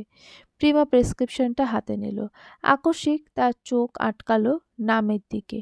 নাক মুখ ফুলিয়ে রেগে ফারজানার দিকে তাকাতেই বেচারি কাচুমাচু করে অন্যদিকে দৃষ্টি নিক্ষেপ করে ফাঁকা ঢোক গিলল। স্ত্রীরাজ পুরো বিষয়টা অবলোকন করে ভেতরে ভেতরে বেশ মজা পেল। পরক্ষণে গলা খাঁকড়ি দিয়ে বিনয়ের সুরে বলল, যেহেতু ভুলবশত একটা ভুল হয়েই গেছে, তাই গ্লানিবোধ মেটাতে আমি আপনাদের গন্তব্যস্থল পর্যন্ত পৌঁছে দিতে চাইছি। আপনাদের আপত্তি আছে? ফারজানা তৎক্ষণাৎ মানা করতে চাইলেও প্রিমা সম্মতিসূচক প্রত্যুত্তর মানতে বাধ্য হল। ইস্তিরাজ তাদের অফিসের নিচে ড্রপ করে দিয়ে চলে গেল। তারা মোটামুটি 10 মিনিট লেট। দুজনে বুকে এক রাশ ভয় চেপে চিন্তিত মুখে ভেতরে প্রবেশ করল। তারা ভেতরে আসতেই রিসেপশনিস্ট ব্যস্ত কণ্ঠে সিইও রুমে যাওয়ার তাগিদা দিল। কাচে ঘেরা শীততাপ নিয়ন্ত্রিত কেবিনে বসে মনোযোগের সহিত ফাইলে ভুলভ্রান্তিগুলো পর্যবেক্ষণ করছিল আর্শিয়ান। আচমকা দরজায় টোকা পড়লে ফাইলে দৃষ্টি রেখেই গমগমে আওয়াজে বলল, কামেন। ফারজানা এবং প্রিমা চোরের মতো মুখভঙ্গি করে ভেতরে প্রবেশ করল। আর্শিয়ান ফাইলে মুখ গুজে রেখে গম্ভীর কণ্ঠে শুধায়, সলিড কোনো এক্সকিউজ থাকলে বলুন। প্রিমা এবং ফারজানা একে অপরের দিকে তাকায়। আর্শিয়ানের রাগান্বিত স্বর তাদের ভীত সন্ত্রস্ত করে তুলছে। মুখ দিয়ে কথা বেরোচ্ছে না কারোরই। আর্শিয়ান কোনো প্রত্যুত্তর না পেয়ে তাদের দিকে মুখ তুলে তাকালো। প্রিমার ব্যান্ডেজ মোড়ানো মাথা এবং ফারজানার আঘাতপ্রাপ্ত মুখশ্রী দেখে তার চোখের দৃষ্টি নমনীয় হয়ে আসলো। নম্র কণ্ঠে বলল, প্লিজ টেক ইউর সিট। দুজনে স্বস্তির শ্বাস ফেলে বসে পড়ল। ফারজানা শর্টকাটে পুরো ঘটনা খুলে বলতে আর্শিয়ান কড়া মেজাজে কিছুটা নরম হলো। ফারজানাকে কাজে যেতে বললে প্রিমাকে থাকতে বলল। ফারজানা বেরিয়ে যেতেই ভীষণ শান্ত সুরে আর্শিয়ান বলল, মিস অধরা ইসলাম প্রিমা। ব্যথায় কাতর প্রিমা স্বল্প স্বরে জবাব দিল, জি। আর্শিয়ান তার ব্যথাতুর চোখে দৃষ্টি স্থির রেখে বলল, আপনার জন্য মিস ফারজানা আমাদের কাছে বিশেষভাবে সুপারিশ করেছিলেন। আপনার ইন্টারভিউ নেওয়ার পর আমরাও সন্তুষ্ট হই, তবে একজন সিনিয়র অফিসারের আন্ডারে পিএ পোস্টে জব করার জন্য আপনি যথেষ্ট কোয়ালিফাইড না। আপনার কাজ শিখে অনেক অভিজ্ঞতা অর্জন করা বাকি। কাজে একটু ভুল মানে কোম্পানির লস। এই সমস্ত বিষয়গুলো মাথায় রেখে একটা সিদ্ধান্ত নেওয়া হয়েছে। প্রিমা উৎসুক দৃষ্টিতে তাকিয়ে আছে আর্শিয়ানের দিকে। কথাগুলো শুনে বুকের ভেতরটা মোচড় দিয়ে উঠছে ক্ষণে ক্ষণে। দিন শেষে আবারও কি নিয়তি তাকে ঠকাবে? এবার ভাগ্যের বোধহয় একটুখানি দয়া হলো। আর্শিয়ান তার ভয়কে মিথ্যা করে দিয়ে বলল, আমরা সম্মিলিতভাবে সিদ্ধান্ত নিয়েছি। আপনি আপাতত আমার পিএ হিসেবে কাজ করবেন। প্রতিদিনের শিডিউল তৈরি, মিটিংয়ের ডেট ফিক্স করা, প্রেজেন্টেশনের স্লাইড রেডি করা, এডিটিং, ফাইল রিচেক সহ আরও কিছু গুরুত্বপূর্ণ কাজ। যেহেতু আপনার কমিউনিকেশন স্কিল ভালো, তাই যে কোনো ডিলের ক্ষেত্রে আপনাকে সাথে নেওয়া হবে। কোনো প্রকার কোনো সমস্যা হলে ম্যানেজার আপনাকে হেল্প করবে। মেন ফ্যাক্টর হলো আপনার বেতনের স্কেল পরিবর্তন করা হয়েছে। আপনি ডিটেলস চেক করে আমাকে সিদ্ধান্ত জানান। কথাগুলো বলে আর্শিয়ান তার দিকে একটা চুক্তিপত্র এগিয়ে দিল। প্রিমা ঘোলাটে দৃষ্টি বুলিয়ে দেখল। বেতনের সংখ্যাটা নেহাতি কম নয়, তবে যতটা পরিশ্রম যাবে তার তুলনায় অতি নগণ্য। সে ম্লান হেসে কলম তুলে সাইন করে দিল। আর্শিয়ান তা দেখে খানিকটা অবাকই হলো। এত কম বেতন হওয়া সত্ত্বেও তার আপত্তি না দেখে কিংবা কোনো প্রকার কথা না বাড়ানোর প্রসঙ্গটা তাকে ভাবিয়ে তুলল। প্রিমা ফাইলটা আরশিয়ানের দিকে এগিয়ে দিতে আরশিয়ান গভীর স্বরে বলল, আপাতত বাসায় গিয়ে রেস্ট নেন। আপনাকে 3 দিনের ছুটি দেওয়া হলো, তবে জয়েন করার পর ওভারটাইম করে সেটা পুষিয়ে দিতে হবে, নয়তো বেতন কাটা পড়বে। আপাতত আপনাকে কিছু ফাইল দিচ্ছি, সেগুলো বাসায় নিয়ে গিয়ে সবগুলো হিসেবে নির্ভুলভাবে চেক করে আমাকে জানাবেন। প্রিমা পুনরায় শীতল স্বরে বলল, ওকে স্যার।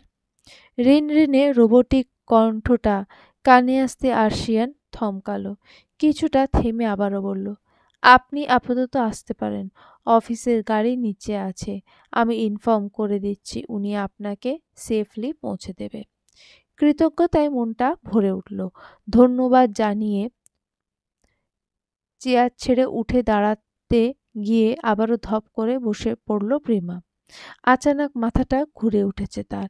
আরশিয়ান ভ্রু কুঁচকে হালকা গলায় বলল, are you okay miss Prima? Prima জবাব দিল না। চোখ মুখ অন্ধকার হয়ে আসছে তার। প্রিমার অবস্থা দেখে আরশিয়ান দ্রুত ফারজানাকে খবর পাঠালো। খবর পেতেই ফারজানা যেন উড়ে আসলো। আরশিয়ান চেয়ার ছেড়ে উঠে দাঁড়িয়ে ফারজানাকে উদ্দেশ্য করে বলল, এই কন্ডিশনে ওনাকে কেন নিয়ে এসেছেন? She needs rest. আমাকে রিপোর্ট সহ ইনফর্ম করলেই হতো। ফারজানা ওসব কথা আদৌ কানে ঢুকলো কিনা কে জানে। সে তো প্রিমাকে নিয়ে আহাজারিতে ব্যস্ত। প্রিমা শরীরের ভাঁজ ছেড়ে সম্পূর্ণ নিস্তেজ ভঙ্গিতে গা এলিয়ে বসে রইল আরামদায়ক চেয়ারটাতে। ফারজানাটাকে উঠাতে গিয়েও ব্যর্থ হলো। প্রিমা বেশ লম্বা চওড়া মানুষ, তার ওপর শরীরের ভার ছেড়ে দিয়েছে। অসুস্থ ফারজানার পক্ষে তার ভার বহন করা সম্ভব না। কথাটা বুঝতে পারা মাত্রই লম্বা একটা দীর্ঘশ্বাস ছাড়ল আরশিয়ান। তার অভ্যন্তরীণ জেন্টলম্যান সত্তা বলে উঠল, মেয়েটা গতকাল তোকে সমস্ত বিপদ থেকে বাঁচিয়ে বাসায় পৌঁছে দিয়েছে। ঋণ শোধ করার মোক্ষম সুযোগ হাতছাড়া করিস না বেটা। নিজের দায়িত্ব পালনে পিছিয়ে পড়া কোনো ভদ্রলোকের কাজ নয়। অগত্যা হাল ছেড়ে দিয়ে ফরমাল শার্টের উপরকার ব্লেজারটা খুলে স্লিভ দুটো কনুই পর্যন্ত গুটিয়ে ফেলল। ত্রস্ত পায়ে এগিয়ে এসে সামনে ইতস্তত করে শান্ত সুরে ফারজানাকে জিজ্ঞেস করল, আমি কি ওনাকে নিচ পর্যন্ত নিয়ে যেতে সাহায্য করব? ফারজানা মাথা নাড়িয়ে সম্মতি দিতেই আরশিয়ান ফোঁস করে একটা প্রলম্বিত শ্বাস ছেড়ে ভীষণ সাবধানে প্রিমার পালকের ন্যায় হালকা শরীরটা পাজা কোলে তুলে নিল। সহসা প্রিমার অচেতন মাথাটা গিয়ে ঠেকল তার বুকের বাঁ পাশে। প্রিমার নড়বড়ে চুলের খোপাটা খুলে গিয়ে ঝরঝর করে হাঁটুর নিচ অবধি লম্বা চুলগুলো আরশিয়ানের শক্তপোক্ত শরীরটার সাথে লেপ্টে গেল। ঘটনার আকস্মিকতায় আচমকা আরশিয়ান থমকায়। প্রিমার শরীর থেকে ভেসে আসা ভীষণ চেনা পরিচিত সেই বহুল কাঙ্ক্ষিত সুবাসটা তার পুরুষালী সত্তাকে বিভ্রান্ত করে তোলে। অদ্ভুত এক আবেশ আষ্টেপৃষ্ঠে জড়িয়ে ধরল আরশিয়ানকে। মোহ আচ্ছন্ন আরশিয়ান কেবল বশীভূত প্রাণীর ন্যায় রোবোটিক ভঙ্গিতে হেঁটে চলল লিফটের দিকে। ওদিকে আরশিয়ানের কোলে অচেতন প্রিমাকে দেখে অফিসের সকলে ফাটা চোখে তাকিয়ে রইল। অনেকে প্রতিহিংসা বশবর্তী হয়ে বলেই ফেলল, প্রথম দিনেই সোজা কোলে চড়ে বসেছে, কদিন গেলে তো বোধহয় ঘরের বউয়ের তকমাও ছিনিয়ে নেবে। থার্ড ক্লাস স্ট্যান্ডার্ডের মেয়েদের দ্বারা সব কিছুই সম্ভব। বৃষ্টিস্নাত স্নিগ্ধ রজনী। চৌধুরী মহলের স্টাডি রুমটায় চিন্তিত মুখে বসে আছে আরশিয়ান। তার সামনে বসা তাজরিয়ানের তীক্ষ্ণ এবং দূরবদ্ধ দৃষ্টি নিবদ্ধ ল্যাপটপের স্ক্রিনে। ঝড়ের গতিতে কিবোর্ডে আঙুল চালিয়ে খুব দ্রুত গুরুত্বপূর্ণ তথ্যের অনুসন্ধান চালাচ্ছে সে। ঘরের পরিস্থিতি থমথমে। নৈশব্দে কয়েক মুহূর্ত পার হতেই আচমকা দরজায় টোকা পড়ে। দুজনে চমকে তাকায়। কিছু একটা ভেবে আরশিয়ান পারমিশন দিতেই দরজা ঠেলে ভেতরে প্রবেশ করে ইস্তিরাজ। তার আগমনের পানে দৃষ্টি স্থির রেখে আরশিয়ান বলে ওঠে, আমাদের কথা স্মরণ হলো তবে? ইস্তিরাজ এবং আরশিয়ান প্রায় সমবয়সী। পারিবারিক বন্ধুত্ব থেকে তাদের পরিচয়। লন্ডনে একত্রে থাকায় সেই সম্পর্ক গাঢ় হয় এবং এখন তারা বেস্ট ফ্রেন্ড। হুট করে আরশিয়ান এবং তারজিয়ান দেশে চলে আসলেও কনসার্ট থাকায় ইস্তিরাজ আসতে পারেনি তাদের সাথে। সুযোগ পেতে সেও আর দেরি করেনি, ফিরে এসেছে মাতৃভূমির টানে। আরশিয়ানের প্রশ্নে স্মিত হাসে ইস্তিরাজ। দুজনের সাথে কুশলাদি বিনিময় করে চেয়ার টেনে বসতে বসতে বলে, ফেরার পর কিছু গুরুত্বপূর্ণ কাজে ব্যস্ত ছিলাম, বাড়িতেও যাওয়া হয়নি। তার মধ্যে আবার এক মিনি সাইজের নাগামরিচ জীবনে যাতনা সৃষ্টি করেছে বন্ধু। আরশিয়ানের কপালে চিন্তার ভাঁজ পড়ল। বিরক্তির সুরে বলল, বিপদ শুধু তোদেরই চোখে দেখে। ঘটনা কি খুলে বল।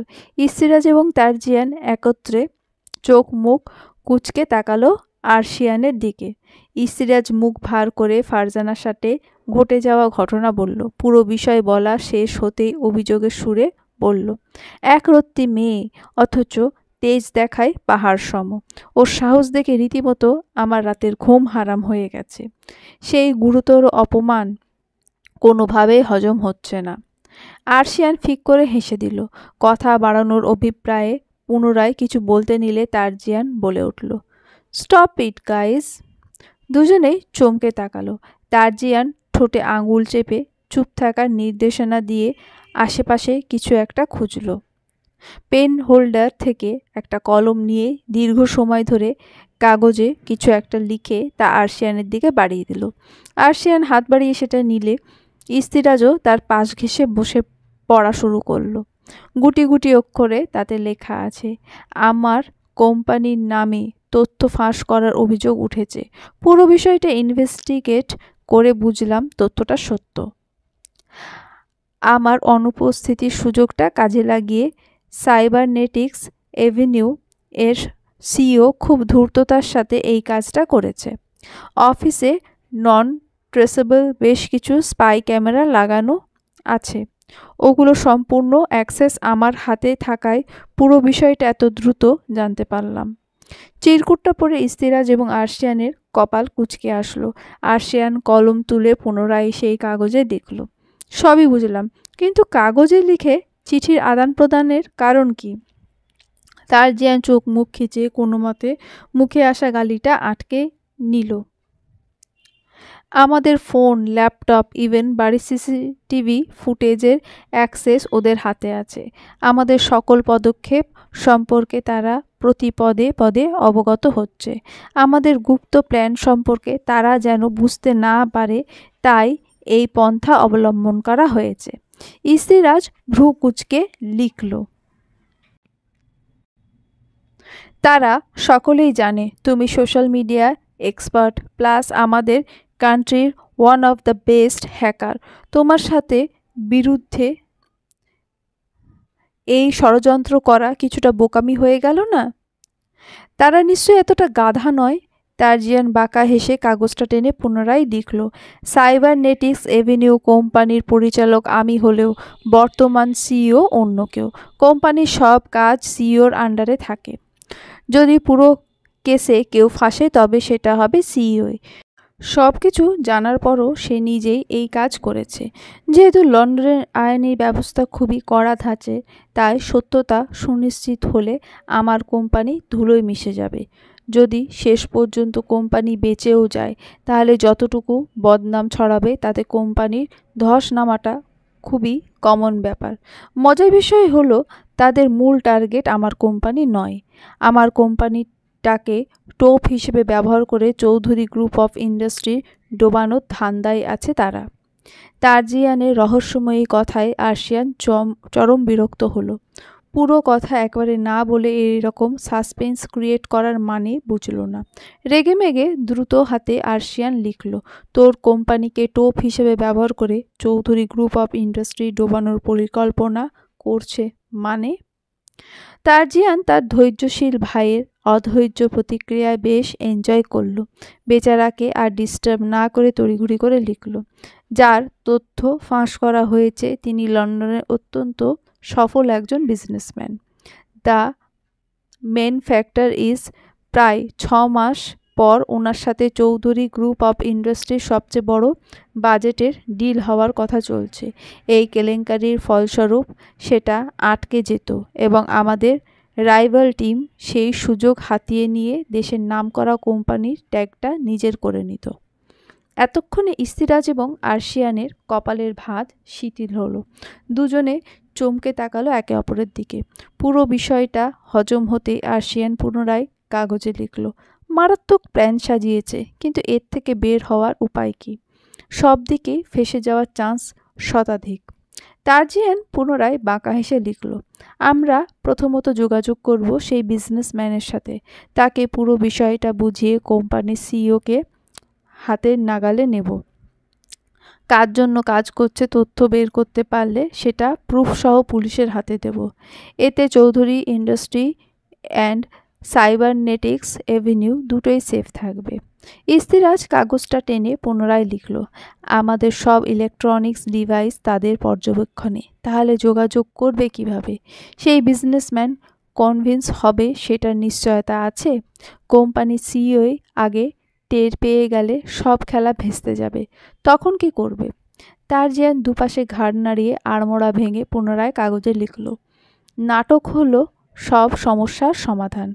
আমি আজকের রাতে ফ্লাইটে লন্ডনে যাচ্ছি। যাওয়ার পর আমাদের ডিভাইসের অ্যাক্সেস সম্পূর্ণ আমার হাতে নিয়ে নেব এবং তারা সেটাই জানবে যেটা আমরা চাইব। এরপর বিজনেসম্যান ব্যাটটাকে হাতে না নিয়ে আসা অবধি আমি সব কিছু সম্পর্কে অজ্ঞাত এমন একটা নাটক চলমান রাখব। তারপর গতানুগতিক ধারায় সব চলবে। ইস্তিরাজ খুশি আটকে রাখতে না পেরে উচ্ছ্বসিত স্বরে বলল, ইউ আর আ জিনিয়াস তাজ। তারজিয়ান কেবল হাসল। সব কিছু ঠিক থাকলেও আরশিয়ানকে বেশ চিন্তিত দেখাচ্ছে। তারজিয়ান ওর মুখের দিকে তাকিয়ে গম্ভীর স্বরে ডাকল, ভাইয়া। আরশিয়ান স্বাভাবিক দৃষ্টিতে তাকিয়ে পুনরায় কাগজে লিখল, সাবধানে থাকিস, আমার মনটা কু ডাকছে। মনে হচ্ছে খুব বড় একটা ঝড় আমাদের দিকে ধেয়ে আসছে। দেশের সেরা বিজনেসম্যানের ট্যাগ লাগবে না আমার। আমার কাছে সবচেয়ে বেশি ইম্পর্টেন্ট তুই। 3 বেলা দুমুঠো ডাল ভাত খেয়ে বেঁচে থাকতে হলেও আপত্তি নেই, কিন্তু কোনো কিছুর বিনিময়ে আমি তোকে হারাতে নারাজ। বুঝেছিস আমার কথা? তারজিয়ানের স্বচ্ছ চোখজোড়া খুশিতে চকচক করে উঠল। সব কিছু ছাপিয়ে তার জন্য চিন্তা করাটা তারজিয়ানের মনে দাগ কেটে যায়। স্মিত হেসে উঠে দাঁড়াতে দাঁড়াতে বলে, I will be all right ভাইয়া, তোমরা কথা বলো, আমার প্যাকিং এখনও বাকি, প্লাস সবাইকে জানাতে হবে। আরশিয়ান সম্মতি দিল। তারজিয়ান বের হতে ইস্তিরাজ কৌতুকের স্বরে বলল, নিজের বাচ্চা পালার বয়সে আধবুড়ো পোলাপানকে বাচ্চার মতো ট্রিট করিস? বলি, তোদের সমস্যা কি? অন্যের বাচ্চার প্রতি এত যত্নশীল কেন? নিজেরা বিয়ে শাদি করে 2-4টে পোলাপন নিচ্ছিস না কেন? আরশিয়ান ম্লান হেসে গম্ভীর গলায় শোধালো। তারজিয়ান বাহ্যিক দিক দিয়ে প্রাপ্তবয়স্ক বলিষ্ঠ পুরুষ হলেও ভেতর থেকে একদমই বাচ্চা স্বভাবের। খুব কাছের মানুষ ছাড়া ওর খামখেয়ালি ভাবভঙ্গি কারোর কাছে প্রকাশ পায় না। ছোটবেলা থেকে ডানপিটে হলেও আমার কাছে সর্বদাই শান্ত স্বভাবের ছিল। আস্তে ধীরে কিভাবে যেন অ্যাটাচমেন্ট তৈরি হয়ে গেল। বয়সের মাত্র বছর 5 ছোট হলেও তাজ আমার কাছে সন্তানের মতো। আমার নিজের সন্তান থাকলেও প্রায়োরিটি লিস্টে সবার আগে ওর নামটাই থাকতো। বাই দ্য ওয়ে, মিস ফারজানাকে স্টক করছিস? ইস্তিরাজ জিভ দ্বারা ঠোঁট ভিজিয়ে চোরা কণ্ঠে বলল, সালা, তোর কাছে কোনো সিক্রেট লুকায়িত থাকে না কেন? কোন আকাম কুকাম করলে সবার আগে তোর কাছেই ধরা খায়। এখন মনে হচ্ছে তোর জন্য ভণ্ডামি বাদ দিয়ে বসে থাকতে হবে। আরশিয়ান হেসে ফেলল। ফোন থেকে সিমটা খুলে সেটা ভেঙে ডাস্টবিনে ফেলতে ফেলতে বলল, সিনিয়রদের সব বিষয়ে অবগত থাকতে হয়। মিস ফারজানার বিষয়ে সিরিয়াস না হলে এগোতে যাস না। যতটুকু দেখেছি, বুঝেছি এবং শুনেছি, বেশ সফট হার্টেড পারসন উনি। টাইম পাসের উদ্দেশ্য থাকলে তোর টাইপের কাউকে খুঁজে নিস। ইস্তিরাজ শীতল স্বরে বলল, তাহলে আর এ পথে পা বাড়াচ্ছি না। অবগত করার জন্য দোয়া করে দিলাম। একত্রে 3 সন্তানের পিতা হও বন্ধু। চল দাবা খেলি এখন। আর্সেন কিছু বলতে গিয়েও চুপ করে গেল। রাম ছাগলকে হাজার বুঝিয়েও কোনো লাভ নেই। ইস্তিরাজের কথায় সম্মতি দিয়ে বহুদিন পর দুজনে দাবার বোর্ড নিয়ে বসল। এক রাশ মন খারাপ নিয়ে তার্জিয়ানের ব্যাগ গুছিয়ে দিচ্ছে মেহেরিমা। তার্জিয়ান নিশ্চুপে শুয়ে থেকে মেহেরিমার মেঘাচ্ছন্ন মুখটা দেখছে। চোখে ছলছল করছে নীরব অশ্রু। কান্না আটকে রাখার ফলে নাকের ডগাটা লাল হয়ে আছে। মেয়েটা খুব আগ্রহ নিয়ে তার জন্য শাড়ি পরেছে, কিন্তু তার এই সাজসজ্জা তার্জিয়ানকে খুশি করার বদলে এলোমেলো করে দিচ্ছে। সিল্কের শাড়িটা বারংবার সরে গিয়ে মেয়েলি সৌন্দর্য উন্মুক্ত হচ্ছে। আলমারির উঁচু স্ট্যান্ড থেকে হাত বাড়িয়ে তার্জিয়ানের শার্ট নামানোর সময় ফর্সা নির্মেদ কোমর অনাবৃত হয়ে তাজকে উস্কানিমূলক ইঙ্গিত দিচ্ছে। এতক্ষণ দাঁতে দাঁত চেপে পুরো দৃশ্যটা হজম করলেও শেষ পর্যন্ত নিজের সংযম ধরে রাখতে ব্যর্থ হলো তাজরিয়ান। শোয়া থেকে লাফ দিয়ে উঠে দাঁড়িয়ে ধীর পায়ে এগিয়ে গেল মেহেরিমার দিকে। আলমারির ড্রয়ার থেকে তাজরিয়ানের গুরুত্বপূর্ণ কাগজ বের করতে ব্যস্ত ছিল মেহেরিমা। আকস্মিক কাঁধে কারোর উষ্ণ নিঃশ্বাসের আভাস পেয়ে থমকে গেল। তাজরিয়ান আরেক ধাপ এগিয়ে নাক ডোবালো তার চুলে। শক্তপোক্ত পুরুষালী বলিষ্ঠ হাড়জোড়া নেমে আসলো তার হাতে। মেহেরিমার কোমর অবধি বিস্তৃত সেই চুলগুলো তার্জিয়ানের বড্ড পছন্দের। লম্বা একটা নিঃশ্বাস টেনে তার্জিয়ান ফিসফিসিয়ে বলল, আমাকে বেসামাল করতে এত আয়োজন, এখন যদি অধৈর্য হয়ে ছুঁয়ে দিই তখন কি হবে? সামলাতে পারবি এই প্রলয়ঙ্কারী বিধ্বংসী ঝড়ের নির্মম তাণ্ডব? মেহেরিমা পেছন ফিরে তার্জিয়ানকে শক্ত করে জড়িয়ে ধরে বলল, আমি কোনো রূপ দ্বিরুক্তি করব না, আপনি থেকে যান প্লিজ। এই দূরত্ব আমার ভালো লাগছে না। আমি আপনাকে হারাতে চাই না তাজ। তার্জিয়ানের বুকে আদুরে ছানার ন্যায় লেপ্টে আছে মেহেরিমা। ফুপিয়ে কেঁদে যাচ্ছে সেই কখন থেকে, অথচ তার্জিয়ান নির্বিকার। মেহেরিমা কথা শোনার পর থেকে একটা শব্দও উচ্চারণ করেনি। তার বেলাগাম হৃৎপিণ্ডের গতিবেগ স্পষ্ট শুনছে মেহেরিমা। এক পর্যায়ে নীরবতা ভেঙে মেহেরিমা বলল, কি হলো? তার্জিয়ান কাপা স্বরে বলল, এই স্বীকারোক্তি আমার হৃদয়ে তুমুল ঝড় তুলছে মেহু। আমি আচমকা বহুল প্রতীক্ষিত কিছু পেয়ে গেলে মানুষ যেমন আত্মহারা হয়ে পড়ে, তাজরিয়ানের দশা ঠিক একই রকম। লম্বা লম্বা শ্বাস ফেলে নিজেকে সামলে মেহেরিমার কপালে আলতো চুম্বন এঁকে দিয়ে ধীর কণ্ঠে তাজরিয়ান বলে ওঠে, আজ বাঁধা দিস না মেহু, আমার যাওয়াটা জরুরি। আমাদের পুরো পরিবারের সম্মান জড়িত এটার সাথে। মৃত্যু যদি পথের বাঁধা হয়ে না দাঁড়ায় তবে তাজরিয়ানকে আটকানোর সাধ্য নেই কারোর। মেহেরিমা হু হু করে কেঁদে উঠল। তার্জিয়ানের বুকে মুখ গুজে দুপাশে মাথা নেড়ে আটকে আসা কণ্ঠে বলল, অলক্ষণে কথাবার্তা বলছেন কেন? মায়া দয়াহীন লোক কোথাকার। আপনি আমাকে একটুও ভালোবাসেন না তাজ। আমি ভীষণ অভিমান নিয়ে দূরে চলে যাব। এতক্ষণ অনুভূতির জোয়ারে ভাসলেও এবার তাজরিয়ানের ভ্রুজোড়া কুঁচকে আসলো। গম্ভীর স্বরে জিজ্ঞেস করলো, কার সাথে দূরে চলে যাবে? তাজরিয়ানের কথায় নিজের মাথায় জোরে সোরে 100খানা বাড়ি দিতে মন চাইল মেহেরিমার। সাইকোপ্যাথের সামনে কেউ আবেগসূচক কথা বলে, তারই দোষ। এখন মাথা নষ্ট লোকটা রেগেমেগে উদ্ভট কোনো কাণ্ড না করে ফেলে। প্রত্যুত্তর না পেয়ে মেহেরিমার নতজানু শরীরটা বুকের সাথে থেকে সরিয়ে তাকে সামনে দাঁড় করিয়ে শুধালো, তুই কারোর উপর ক্রাশড? কাউকে পছন্দ করিস? বুকে ভয় থাকলেও মাথা মোটা মেহেরিমার কৌতূহল বশত জিজ্ঞেস করে বসলো, থাকলে কি করবেন? তার্জিয়ানের ঠান্ডা মস্তিষ্ক দপ করে আগুন জ্বলে উঠল। মেহেরিমার চুলগুলো হাতের মুঠোয় এনে শক্ত করে টেনে দিয়ে ধরে বলল, তোর সামনে বসিয়ে রেখে ওর পুরো শরীরে কয়েক খণ্ডে বিভক্ত করব। খণ্ডগুলোকে টুকরো টুকরো করে অ্যাসিডে নিক্ষেপ করে গলাবো। অতঃপর ওর বাবা মায়ের কাছে অ্যাসিডে মিশ্রিত তরলীকৃত দেহাবশেষ পাঠাবো। শেষ কৃতকার্যের জন্য অতটুকু এনাফ না? ব্যথায় মেহেরিমার জান যায় যায় অবস্থা। উপরন্তু তাজিয়ানের কথা শুনে গা গুলিয়ে উঠল তার। কোনরূপ বাক্য ব্যয় না করে একটা জোরালো ধাক্কায় মেহেরিমাকে বিছানার উপর ছুঁড়ে ফেলল তাজরিয়ান। রাগে ফোঁস-ফোঁস করতে করতে জরুরি জামাকাপড় নিয়ে ওয়াশরুমে ঢুকল। প্রায় ঘণ্টাখানেক শাওয়ার নেওয়া শেষে ঠান্ডা মাথায় ওয়াশরুম থেকে বেরোল তাজরিয়ান। রাগটা অল্পবিস্তর শান্ত হলেও মস্তিষ্কে খুন চেপে বসেছে। ইমিডিয়েটলি তার মেডিসিন নেওয়া দরকার। কথাটা মনে পড়তে আর দেরি করল না। গুরুত্বপূর্ণ মেডিসিন নিয়ে চুপচাপ সোফায় বসে কিছুক্ষণ চোখ বুজে পড়ে রইল। আচমকা মৃদু শব্দে ফোনের অ্যালার্ম বেজে উঠতে চোখ মেলে তাকালো তাজিয়ান। হুট করে তার চোখ আটকালো বিছানায় সেই একই ভঙ্গিতে পড়ে থাকা মেহেরিমার দিকে।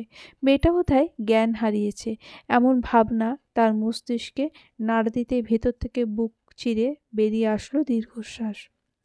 কয়েক পা এগিয়ে মেহেরিমার সন্নিকটে দাঁড়াতেই বুঝল মেয়েটা কেঁদে কুটে ঘুমিয়ে পড়েছে। তাজরিয়ান ওকে ঠিকঠাক মতো শুইয়ে দিয়ে ঘরের লাইটটা নিভিয়ে দিল। মেহেরিমার দিকে সামান্য ঝুঁকে কয়েকটা ভালোবাসার পরশ এঁকে দিয়ে বলল, ভুল করেও এমন ভুল করিস না যেটার জন্য আমৃত্যু তোকে পস্তাতে হয়। আমি প্রেমিক ভালো হলেও অপ্রেমিক হিসেবে জানোয়ার সমতুল্য। আমার ধৈর্যের পরীক্ষা নিতে গিয়ে নিজের অস্তিত্বকে সংকটে ফেলিস না বউজান। চৌধুরী বাড়িতে শোকের ছায়া নেমেছে। তাজরিয়ানের মা তারান্নুম চৌধুরী থেমে থেমে বিলাপ করে কাঁদছেন। মাত্র কয়েকটা দিন হলো তাজরিয়ান দেশে ফিরেছে। এর মধ্যে আবার তাকে বিদায় জানাতে বুক ভার হয়ে আসছে সবার। তুরাব মন খারাপ করে তাজরিয়ানের ব্যাগগুলো গাড়িতে তুলছে। অন্যদিকে বুকে হাত গুজে রক্তাভ চোখে তাকিয়ে আছে আরশিয়ান। তাজরিয়ান সবার থেকে বিদায় নিয়ে গাড়িতে উঠে বসল। গাড়ি চৌধুরী মহল ছেড়ে বেরিয়ে যাওয়ার আগে পর্যন্ত নিজের ব্যক্তিগত কক্ষের দিকে ম্লান দৃষ্টিতে তাকিয়ে থাকল তাজরিয়ান। নবাগত সূর্য উঁকি দিয়ে নতুন দিনের উপস্থিতি জানান দিচ্ছে। ফোনের অ্যালার্মটা বীভৎস শব্দে বাজতেই ধড়ফড়িয়ে ঘুম থেকে উঠে বসল প্রিমা। তড়িঘড়ি করে সময়টা একবার দেখে নিয়ে আড়মোড়া ভেঙে লম্বা একটা হামি তুলে বিছানা সংলগ্ন জানলার বাইরে তাকালো সে। সমুদ্রের একখণ্ড অপার্থিব সৌন্দর্য চোখে পড়তেই তার মনের ভেতরটা প্রশান্তিতে ছেয়ে গেল। আনমনে বিড়বিড়িয়ে বলল, তোমার নৈসর্গিক সৌন্দর্য মণ্ডিত সুবিশাল প্রশস্ত বুকটায় আমার একটুখানি ঠাঁই দেবে? একাকিত্বের ভার বইতে বইতে আমি যে বড্ড ক্লান্ত। আমার একটুখানি সুখকর স্মৃতির কারণ হবে সমুদ্র। সময় বহমান। চৌধুরী গ্রুপ অফ ইন্ডাস্ট্রিতে জয়েন করার প্রায় 7 মাস পূরণ হয়েছে প্রিমার। সময় পরিবর্তনের সাথে সাথে নিজেকে একজন দায়িত্ববান এমপ্লয় হিসেবে প্রতিষ্ঠিত করতে সক্ষম হয়েছে প্রিমা। অফিসে সিনিয়রদের সহযোগিতায় এবং নিজের প্রচেষ্টার ফলে আরশিয়ানের নিকট যোগ্য পিএ হিসেবে আখ্যা পেয়েছে। তার উপর বেশিরভাগ কাজের দায়িত্ব দিয়ে আরশিয়ান এখন অন্য বিষয়াদি নিয়ে ব্যস্ত থাকে। আজ সকাল 11টার দিকে মিটিং রয়েছে। খুব গুরুত্বপূর্ণ একটা ডিলের মিটিং অ্যাটেন্ড করতে গতকাল রাত্রে লাস্ট ফ্লাইটে চট্টগ্রাম এসেছে তারা। যে কোম্পানির ডিলটা পাবে নিঃসন্দেহে পরবর্তী 2-3 বছরের জন্য তাদের অবস্থান কেউ টলাতে পারবে না সহজে। এত গুরুত্বপূর্ণ একটা ডিলের প্রেজেন্টেশন দেওয়ার দায়িত্ব এসে পড়েছে প্রিমার কাঁধে। বেচারি নাওয়া খাওয়া ভুলে দিন রাত তার স্পিচ রেডি করতে ব্যস্ত। আরশিয়ান তার পাগলামি দেখতে না পারতে কৌতুকের স্বরে বলেছিল, বেচারা স্পিচ তুলোধুনো হয়ে গেছে মিস প্রিমা। অ্যাটলিস্ট এবার আপনি থামেন, নয়তো আমার নিষ্পাপ কানজোড়া নীরবে অভিশাপ দেওয়ার আন্দোলনে নামবে। মনে মনে হাজারখানেক গালি দিলেও মুখ ফুটে কিছু বলতে পারেনি প্রিমা। এত বড় একটা দায়িত্ব তার কাঁধে দিয়ে সকলে নিশ্চিন্তে থাকলেও টেনশনে বেচারি রীতিমতো আধমরা। অতীত থেকে বেরিয়ে প্রিমা দ্রুত নিজের স্পিচ এবং প্রেজেন্টেশনের স্লাইডগুলো রিচেক করে নিল। অতঃপর সব ঠিকঠাক দেখে স্বস্তির নিঃশ্বাস ফেলে ফ্রেশ হতে গেল প্রিমা। ফ্রেশ হয়ে বাইরে আসতেই শুনল তার ফোনটা শব্দ করে বাজছে।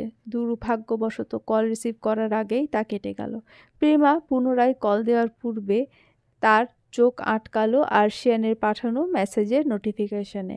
মেসেজে লেখা আছে, টেনশনকে প্রাধান্য দিতে গিয়ে কমপ্লিমেন্টারি ব্রেকফাস্ট মিস করে ফেলা লস প্রজেক্টের সামিল মিস প্রিমা। আমি এবং ম্যানেজার সাহেব এদিকটায় আছি। If you want then you can join us. মেসেজটা পড়ে প্রিমা আনমনে হেসে ফেলল। গম্ভীর স্বভাবের মানুষ হওয়া সত্ত্বেও সকলকে নিজে থেকে অ্যাপ্রিসিয়েট করার ব্যাপারটা প্রিমার বেশ ভালো লাগে।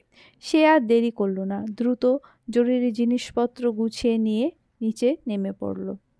কোনো রূপ বিড়ম্বনা ছাড়াই সময়ের পূর্বে মিটিং রুমে উপস্থিত হয়েছে চৌধুরী গ্রুপ অফ ইন্ডাস্ট্রির সকল মেম্বার। ভেতরে প্রবেশ করতে আর্শিয়ান সহ বাকিরা উপস্থিত সকলের সাথে কুশলাদি বিনিময় করে নিজের জায়গায় বসল।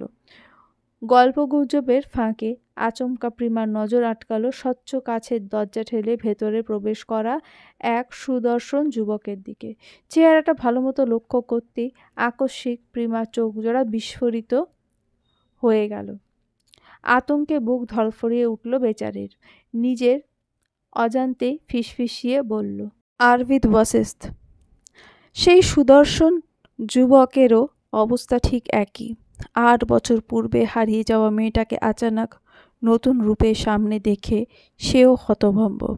আগ বাড়িয়ে কথা বলতে গিয়েও থেমে গেল সেই যুবক, কেননা এখনকার পরিস্থিতি সম্পূর্ণ ভিন্ন। অপ্রত্যাশিতভাবে তার পাশে আর্শিয়ানকে বসে থাকতে দেখে শয়তানি হাসি দিয়ে মনে মনে আরভিদ বলল, প্রিয় বিবিজানের খুনির সাথে বসে আছো? The great Arshian Isfar Chowdhury, impressive. সেই যুবক বাঁকা হেসে প্রিমার সামনে চেয়ারটা টেনে বসল।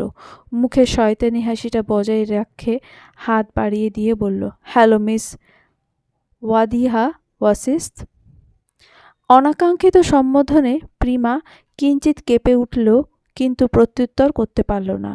আর্শিয়ান তা দেখে ফোন থেকে চোখ সরিয়ে ভ্রু কুঁচকে বলল, আপনার সম্বোধনে ভুল আছে মিস্টার আরভিদ ওয়াসিস্ত প্রান্ত।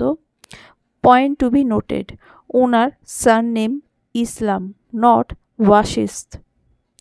আরভিদ হাতটা সরিয়ে নিয়ে মুখের হাসিটা চওড়া করে বলল, ও আই সি, অ্যাকচুয়ালি আমি সরি। উনি দেখতে কিছুটা আমার কাজিনের মতো, এই জন্যই গুলিয়ে ফেলেছিলাম। আরভিদের শয়তানি দৃষ্টিতে প্রিমার শরীর ঠকঠক করে কেঁপে উঠল। ভয় এবং নার্ভাসনেসের কারণে কপাল গড়িয়ে টুপটাপ শ্বেত জল নির্গত হলো। নিজেকে সামলাতে না পেরে আকস্মিক কাপা হাতে আর্শিয়ানের বাহু খামচে ধরে বুঝে আসা কণ্ঠে কোনো মতে বলল, আমার দম বন্ধ হয়ে আসছে, I need to go outside. প্রিমার ধারালো নখ জোড়া ইতিমধ্যে আর্শিয়ানের টামাটে বর্ণের শরীরে খুব সূক্ষ্ম এবং আপত্তিকর দাগের সৃষ্টি করেছে। আর্শিয়ান এক পলক নিজের হাতের দিকে তাকিয়ে পুনরায় প্রিমার আতঙ্কিত মুখশ্রীর দিকে তাকালো। প্রিমার মুখটা ফ্যাকাশে দেখাচ্ছে, শীতল হাত জোড়া থরথরিয়ে কাঁপছে। প্রিমার আকস্মিক এই পরিবর্তন আর্শিয়ান খানিকটা অবাক হলো। পারিপার্শ্বিক দিক বিবেচনা করে লম্বা শ্বাস ফেলে প্রিমার হাতটা আলতোভাবে ছাড়িয়ে নিয়ে বলল, আমি নিয়ে যাচ্ছি, চলুন। প্রিমা যেন হুঁশ খুইয়ে বসেছে। চট করে উঠে দাঁড়িয়ে আর্শিয়ানের হাতটা পুনরায় ধরে কাপা স্বরে বলল, উপস্থিত কজন দৃশ্যটা দেখে খানিকটা কৌতুকের দৃষ্টিতে তাকালো। প্রিমা তা লক্ষ্য করে ঝট করে হাতটা ছেড়ে দিল। আর্শিয়ান অপ্রস্তুত হেসে বলল, actually she is not feeling well, so. আরভিদ জ্বলন্ত চোখে আর্শিয়ানের দিকে তাকিয়ে বলল, অফিসের কোনো এমপ্লয়ি ওয়েল ফিল না করলে এভাবে খুকুমনির মতো তাদের ট্রিট করা হয় বুঝি? এবার বুঝেছি রাতারাতি চৌধুরী ইন্ডাস্ট্রির এত বেশি উন্নতির কারণ। ম্যানেজার সাহেবও সেখানে উপস্থিত ছিলেন। এতক্ষণ আরভিদের তাচ্ছিল্য হজম করলেও এই পর্যায়ে বাঁকা হেসে তিনি বলে উঠলেন, এত বুঝেও কি লাভ হলো আরভিদ সাহেব? রিসেন্টলি শুনলাম কোনো নারী ঘটিত কেলেঙ্কারি নিয়ে কোর্টে রোজ হাজিরা দিতে হচ্ছে আপনাকে। সেদিন নিউজে পড়লাম 2টো মিল সিল করা হলো আপনার। কোম্পানির অবস্থাও মোটামুটি শোচনীয় পর্যায়ে। এত কিছু বুঝেও কেন যে সেই ট্রিক্স অ্যাপ্লাই করতে পারছেন না তা নিয়ে আমি যথেষ্ট সন্দিহান। বাই দ্য ওয়ে, আপনি চাইলে আমাদের সিইও তথা আর্শিয়ান স্যারের থেকে উপদেশ নিতে পারেন। পার্সোনালি ওনার ইমেজ স্বচ্ছ পানির ন্যায় টলটলে, আর প্রফেশনাল লাইফ ওনার সফলতা সম্পর্কে আপনারা সকলেই অবগত। ম্যানেজার সাহেবকে উপযুক্ত জবাব দিতে দেখে আর্শিয়ান আর কথা বাড়ালো না। কৃতজ্ঞতার একটা হাসি দিয়ে প্রিমাকে নিয়ে বাইরে এলো। বৃষ্টিস্নাত প্রহর, হালকা গুড়ি গুড়ি বৃষ্টি বাতাসে দাপটে এলোমেলোভাবে পতিত হচ্ছে ধরণীতে। খোলা করিডরে একটা বেঞ্চে বিমূঢ় হয়ে বসে আছে প্রিমা। আর্শিয়ান ভাবলেশহীন ভঙ্গিতে তার সামনে দাঁড়িয়ে বাইরের বৃষ্টিমুখর পরিবেশ অবলোকন করছে। কিছু সময় পেরোতেই আর্শিয়ান গম্ভীর স্বরে বলল, দম বন্ধ হয়ে আসার কারণটা নার্ভাসনেস নাকি অরবিন্দ বশিষ্ঠের কুদৃষ্টি? প্রিমা প্রত্যুত্তর করতে পারল না। বিভৎস অতীতের কথা চাইলেই বলা যায়? আর্শিয়ান বিচক্ষণ দৃষ্টিতে প্রিমার দিকে অপলক তাকিয়ে পকেট থেকে একটা চকলেটের প্যাকেট এগিয়ে দিয়ে বলল, প্রেশারটা স্বাভাবিক লাগছে না আপনার। প্রেজেন্টেশনের আগে মুহূর্তে কোনো ঝামেলা চাইছি না আমি। Take this. প্রিমা অসহায় চোখে তাকালো আর্শিয়ানের বাড়িয়ে দেওয়া চকলেটটার দিকে। সাদা প্যাকেটটার ওপরে রক্তিম অক্ষরে খুব সুন্দর মতো লেখা আছে, রাফেলাও। প্রিমা হাত বাড়িয়ে চকলেটটা নিয়ে চুপচাপ বসে রইল। আর্শিয়ান ভ্রু কুঁচকে তার উদাস দৃষ্টি অবলোকন করে নরম গলায় ডাকল, মিস প্রিমা। প্রিমা টলমলে চোখে তাকাতেই আর্শিয়ান অন্যদিকে দৃষ্টি ফিরিয়ে নিল। প্রলম্বিত শ্বাস ফেলে গভীর স্বরে বলল, লাইফের জার্নিটা ভীষণ আনপ্রেডিক্টেবল। এই মেঘ তো এই বৃষ্টি, কখন দেখবেন বন্যায় তলিয়ে যাচ্ছে, আবার কখনো জলের অভাবে মরুভূমিতে রূপান্তরিত হয়েছে।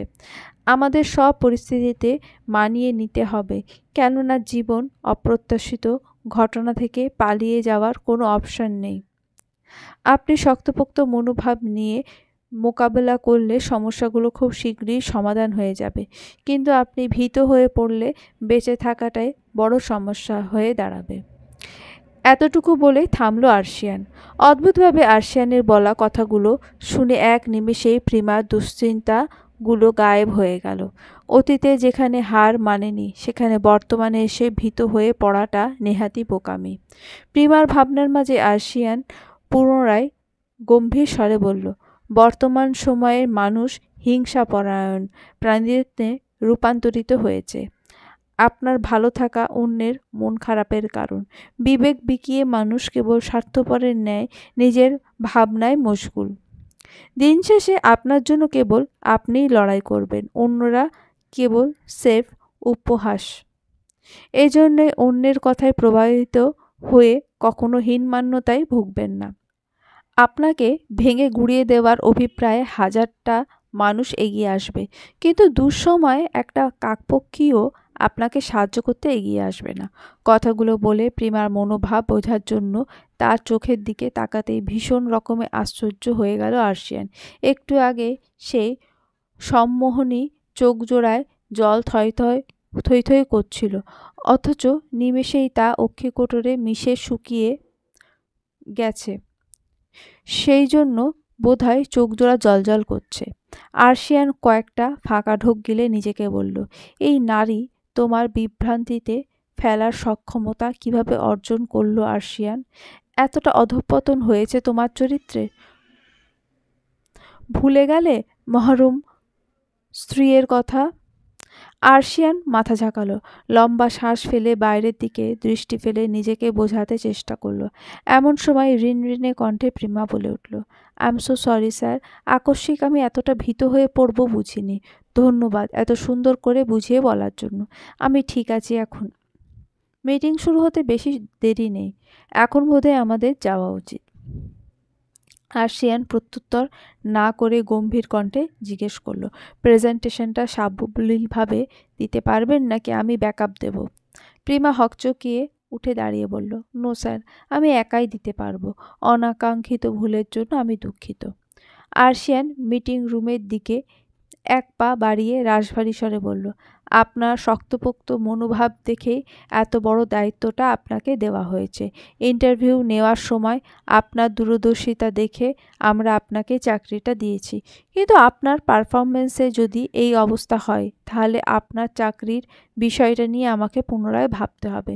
হোপফুলি পরবর্তীতে আপনার থেকে এই রকম কোনো হতাশামূলক আচরণের সাক্ষী আমাকে হতে হবে না। আর্শিয়ানের তীক্ষ্ণ কথায় প্রিমার দৃষ্টি লজ্জায় নিমীলিত হলো। বুকের ভেতর জ্বলতে থাকা আগুনটা দাবানলের মতো সর্বাঙ্গে ছড়িয়ে পড়ল। বুক ভরে শ্বাস টেনে প্রশ্বাসের সাথে সমস্ত দুশ্চিন্তা ঝেড়ে ফেলে আত্মবিশ্বাসের সাথে মিটিং রুমের দিকে এগিয়ে যেতে যেতে বিড়বিড়িয়ে বলল, it's time to prove myself. দেশের নামকরা কোম্পানি মেম্বারদের নিয়ে আয়োজিত এই মিটিংয়ে সকলের নিজের সর্বস্বটা দিয়ে চেষ্টা করেছে। সকলের নির্ভুল এবং নিখুঁত প্রেজেন্টেশন দেখে ইনভেস্টররা দুশ্চিন্তায় পড়ে গেছেন। রেজাল্ট জানানোর অপেক্ষায় সকলে তাকিয়ে আছে আয়োজকের দিকে। সবার দৃষ্টিতে বিচলিত ভাব থাকলেও প্রিমা বেশ শান্ত। যথাসম্ভব চেষ্টার পর কোনো কিছু হাতছাড়া হলে সেটা নিয়তির দোষ, এমনটাই তার বিশ্বাস। সবার অপেক্ষার অবসান ঘটিয়ে ঘোষণা দেওয়া হলো, কাঙ্ক্ষিত ফলে সবাইকে পেছনে ফেলে চৌধুরী গ্রুপ অফ ইন্ডাস্ট্রি পাচ্ছে ডিলটা। মুহূর্তের মাঝে আর্শিয়ানের মুখে একটা স্বচ্ছ হাসি খেলে গেল। সকলে আগ্রহী কণ্ঠে তাদের কংগ্রাচুলেশন জানালো, কিন্তু আরভিদের চেহারায় স্পষ্ট ফুটে উঠেছিল রাগ, ক্ষোভ এবং বিরক্তি। আন্তরিকতার সাথে সবার শুভেচ্ছা গ্রহণ করে ডিল সাইন করার পর প্রয়োজনীয় কাগজগুলো প্রিমার দিকে বাড়িয়ে দিয়ে কৃতজ্ঞতার সুরে আর্শিয়ান বলল, কংগ্রাচুলেশন মিস প্রিমা। প্রিমা নির্বিকার সুরে বলল, সেম হিয়ার স্যার। আর্শিয়ানের কিছুটা খারাপ লাগলো। সে বোধহয় একটু বেশি রুড হয়ে পড়েছিল মেয়েটার সাথে। আর্শিয়ান এগিয়ে গিয়ে কিছু বলার পূর্বে প্রিমা গেল ওয়াশরুমের দিকে। আর্শিয়ান থেমে গিয়ে কিছু একটা ভাবলো। আবহাওয়া খারাপ হওয়ায় আপাতত দুদিন ঢাকা টু চট্টগ্রাম রুটের সমস্ত ফ্লাইট বন্ধ। যেহেতু ডিলটা সাকসেসফুল হয়েছে, তাই ছোটোখাটো একটা ট্রিট দেওয়া যায় ম্যাডামকে। ওয়াশরুম থেকে বের হতেই আচমকা আরভিদকে দেখে থমকে গেল প্রিমা, কিন্তু এবার ভয় পেল না, বরং জ্বলন্ত চোখে তাকালো আরভিদের দিকে। আরভিদ শব্দ করে হেসে খোঁচা দিয়ে বলল, এই রূপে কদর জানতাম বলেই ছোটবেলায় তোকে পেতে চেয়েছিলাম, কিন্তু তুই তো বুঝিসনি, অযথা খারাপ বলে দোষারোপ করেছিস। আমি যেটা চেয়েছিলাম সেটা তো ঠিকই আর্শিয়ানকে দিচ্ছিস, বিনিময় লাগবে সেটা আমায় বলতিস, কিন্তু নিজের কাজিনকে বাদ দিয়ে অন্য। বাকি কথা বলার পূর্বে জোরালো শব্দে থাপ্পড় পড়ল আরভিদের গালে। শীর্ণ হাতের থাপ্পড়ে গালের চামড়াটা জ্বলে উঠল তার। আর কথা বাড়ানোর পূর্বে দুমদাম কয়েকটা আঘাতে ফ্লোরে লুটিয়ে পড়ল সে। প্রিমা আরভিদের চুলগুলো মুঠোয় পাকিয়ে সজোরে টেনে ধরে দাঁতে দাঁত চেপে বলল, তুই একটা অমানুষ। তোর কাছে থেকে ভালো কোনো কিছু আশা করা নেহাতই ভুল। অতীতে পরিচয় সেই ওয়াসিস্ট বাড়ির উঠানে দাফন করে এসেছি। আমায় বাধ্য করিস না প্রান্ত, তা না হলে পুরো ওয়াসিস্ট পরিবারের অস্তিত্বে কালিমা লেপন করতে আমার দুবার ভাবতে হবে না। সময় আছে, শুধরে যা, নয়তো তোর চরিত্রহীন চাচা ও তোকে বাঁচাতে পারবে না। কথাগুলো বলে লম্বা লম্বা পা ফেলে সেখান থেকে চলে গেল প্রিমা। আরভিদ তার ক্ষতস্থান চেপে রেখে হিংস্র গলায় বলল, জিভার আগে তুলনায় খুব ধারালো হয়েছে তোর। নিয়তির কাছে তুই অসহায়, কথাটা বারবার ভুলে যাস কেন প্রিমা? দাফন করে আসা অতিথি তোর বিনাশের কারণ হবে শীঘ্রই। বৃষ্টিমুখর বিকাল। ডিল সংক্রান্ত যাবতীয় কাগজ শেষ হতেই কিছুটা সময় লেগেছে। কাজ শেষ হতেই প্রিমা, আর্শিয়ান এবং ম্যানেজার সাহেব হোটেলের উদ্দেশ্যে রওনা দিলেন। আর্শিয়ান বসে ড্রাইভিং সিটে, তার পাশে বসে প্রিমা। পেছনে পুরো সিটটা দখল করে হাত পা ছড়িয়ে একাই বসে আছেন ম্যানেজার সাহেব। দুদিন ছুটি পাওয়ার আনন্দে তিনি খুশিতে বাকবুকুম করছেন রীতিমতো। আর্শিয়ান তা লক্ষ্য করে টিটকারি সুরে বলল, আপনাদের জন্যই আমার কোম্পানি কচ্ছপের গতিতে এগোচ্ছে। ম্যানেজার সাহেব কথাটা শুনে বেশ দুঃখ বোধ করলেন। নিজের অতি পছন্দের ভুঁড়িটাতে হাত রেখে আফসোসে মাখা কণ্ঠে বললেন, আপনার জন্যই আমার গর্ব তথা ভুঁড়িটা তড়িৎ গতিতে শুকিয়ে যাচ্ছে স্যার। প্রিমা না চাইতেও ফিক করে হেসে দিল। ম্যানেজার সাহেব খেঁকিয়ে উঠে বললেন, মেয়ে মানুষ কি আর বুঝবে পুরুষের যাতনা? তারা তো নিজেরাই পুরুষের জীবনে এক মহা যন্ত্রণার নাম। প্রিমা মিছে রাগ দেখিয়ে বলল, তাহলে মেয়ে মানুষ বিয়ে করেন কেন? একটা সাদাসিধা সুদর্শন পুরুষ দেখে বিয়েই বসলেই পারতেন। উপকার গ্রহণ করবেন, আবার বদনামও করবেন। ম্যানেজার সাহেব চোখ মুখ কুঁচকে ভাব দেখিয়ে বলল, বাবার বয়সী একটা লোককে এভাবে অপমান করতে তোমার বুক কাঁপল না? প্রিমা ভাবলেশীন কণ্ঠে বলল, একদমই না আঙ্কেল, বরং প্রশান্তি কাজ করছে মনে। ম্যানেজার সাহেব এবার রাগে খেকিয়ে উঠে বললেন, আঙ্কেল কাকে ডাকলে তুমি? প্রিমা পুনরায় ভাবলেশীন কণ্ঠে বলল, একটু আগে যে মহান ব্যক্তি নিজেকে আমার বাবার বয়সী পুরুষ বলে দাবি করেছে তাকে। আরশিয়ান মিটিমিটি হাসতে হাসতে ওদের দুষ্টু মিষ্টি ঝগড়া শুনছে। এমন সময় আচমকা তার ফোনটা বেজে ওঠে। আরশিয়ান দেখল বাসা থেকে কল আসছে। এর পূর্বেও 3 বার কল এসেছিল, কিন্তু তা রিসিভ করা সম্ভব হয়নি। ড্রাইভিংয়ে ব্যস্ত আরশিয়ান চিন্তিত স্বরে প্রিমাকে বলল, কলটা রিসিভ করে একটু লাউডস্পিকার অন করে দিন। আরশিয়ানের কথা মতো ফোনটা রিসিভ করে লাউডস্পিকারে অন করে দিল প্রিমা। কিন্তু তৎক্ষণাৎ ওপাশ থেকে বলা কথা শুনে তার হাত ফসকে ফোনটা পড়ে গেল। স্টিয়ারিংয়ে থাকা আরশিয়ানের হাত জোড়া কেমন যেন থমকে গেল। ফোনের অপর পাশ থেকে আফিয়া চৌধুরী তখনও ক্রন্দনরত স্বরে বলে যাচ্ছে, মেহেরিমা সুইসাইড করেছে আরশিয়ান, অবস্থা ভীষণ খারাপ, ডাক্তাররা আশা ছেড়ে দিয়েছে। এদিকে একমাত্র নাতনির অবস্থা দেখে তোর দাদুও খুব অসুস্থ হয়ে পড়েছে। তুই তাড়াতাড়ি আয় বাবা। অন্ধকারাচ্ছন্ন কক্ষ। ব্যালকনির কাঁচ আবৃত দরজাটা খোলা, যার ফলস্বরূপ বেলাগাম বৃষ্টির ফোঁটাগুলো হাওয়ার দাপটে স্বাধীনভাবে নিজের তাণ্ডব চালাচ্ছে পুরো কক্ষ জুড়ে। কক্ষের মেঝেতে নিষ্প্রাণ প্রাণীর ন্যায় উপুড় হয়ে শুয়ে আছে মেহেরিমা। শূন্যে দৃষ্টি নিবদ্ধ রেখে কিছুক্ষণ পর আনমনে বিড়বিড়িয়ে বলে উঠল, তোর প্রেমেতে অন্ধ হলাম, কি দোষ দিবি তাতে? বন্ধু তোরে খুঁজে বেড়ায় সকাল দুপুর রাতে। নিশ্চল স্বরে লাইন দুটো বলতে মেহেরিমার সজল আঁখি জোড়া থেকে গড়িয়ে পড়ল দুফোঁটা অশ্রুকণা। তার্জিয়ানের দেশ ত্যাগ করার প্রায় 7 মাস পেরিয়েছে, তবে এতদিনেও মেহেরিমার জন্য 7টা মিনিট সময় হয়নি সেই নিষ্ঠুর লোকের। বেহায়ার মতো মেহেরিমা নিজেই কত শত কল করেছে, টেক্সট দিয়েছে, মেল পাঠিয়েছে, তবে কোনো কিছুতেই সেই কঠোর লোকের মন গলেনি। সামান্য একটা কথার জন্য এত বড় শাস্তি? নাকি 7 বছর যাবৎ সমস্ত যোগাযোগ বন্ধ রাখার শাস্তিস্বরূপ তার্জিয়ানও সেই একই পন্থা অবলম্বন করেছে? কথাটা ভাবতেই বুকের ভেতরটা অস্থিরতা সৃষ্টি হলো মেহেরিমার। মায়া লাগিয়ে দূরত্ব বাড়ানো কোনো শাস্তি নয়, বরং সাক্ষাৎ মৃত্যুদণ্ড। মেহেরিমা আবারও অভিমানী গলায় বলল, এত কিছু বুঝলেন, অথচ আপনাকে ঘিরে আমার হৃদয়ে থাকা শিরোনামহীন অনুভূতির গভীরতা কেন বুঝলেন না? ভুল তো ঠিকই বুঝলেন, কিন্তু একটাবার নিজেকে ক্ল্যারিফাই করার সুযোগ কেন দিলেন না তাজ? এই আহাজারি কেবল বদ্ধ ঘরটাতে আটকে রয়। মেহেরিমা আর্তনাদের সুরে কত শত বুলি আওড়ায়, তার ইয়াত্তা নেই। কিন্তু শত শত মাইল দূরে অবস্থানরত সেই লৌহ মানবের নিকট অবধি তা আর পৌঁছাল না। মেহেরিমা ম্লান হাসে। সে তার্জিয়ানের ভালোবাসা নয়, বরং তার অপ্রকৃষ্ট মস্তিষ্কের চাহিদা ছিল কেবল। হয়তো চাহিদা পরিবর্তন হয়েছে, এই জন্যই ব্যক্তিটা নির্বিকার।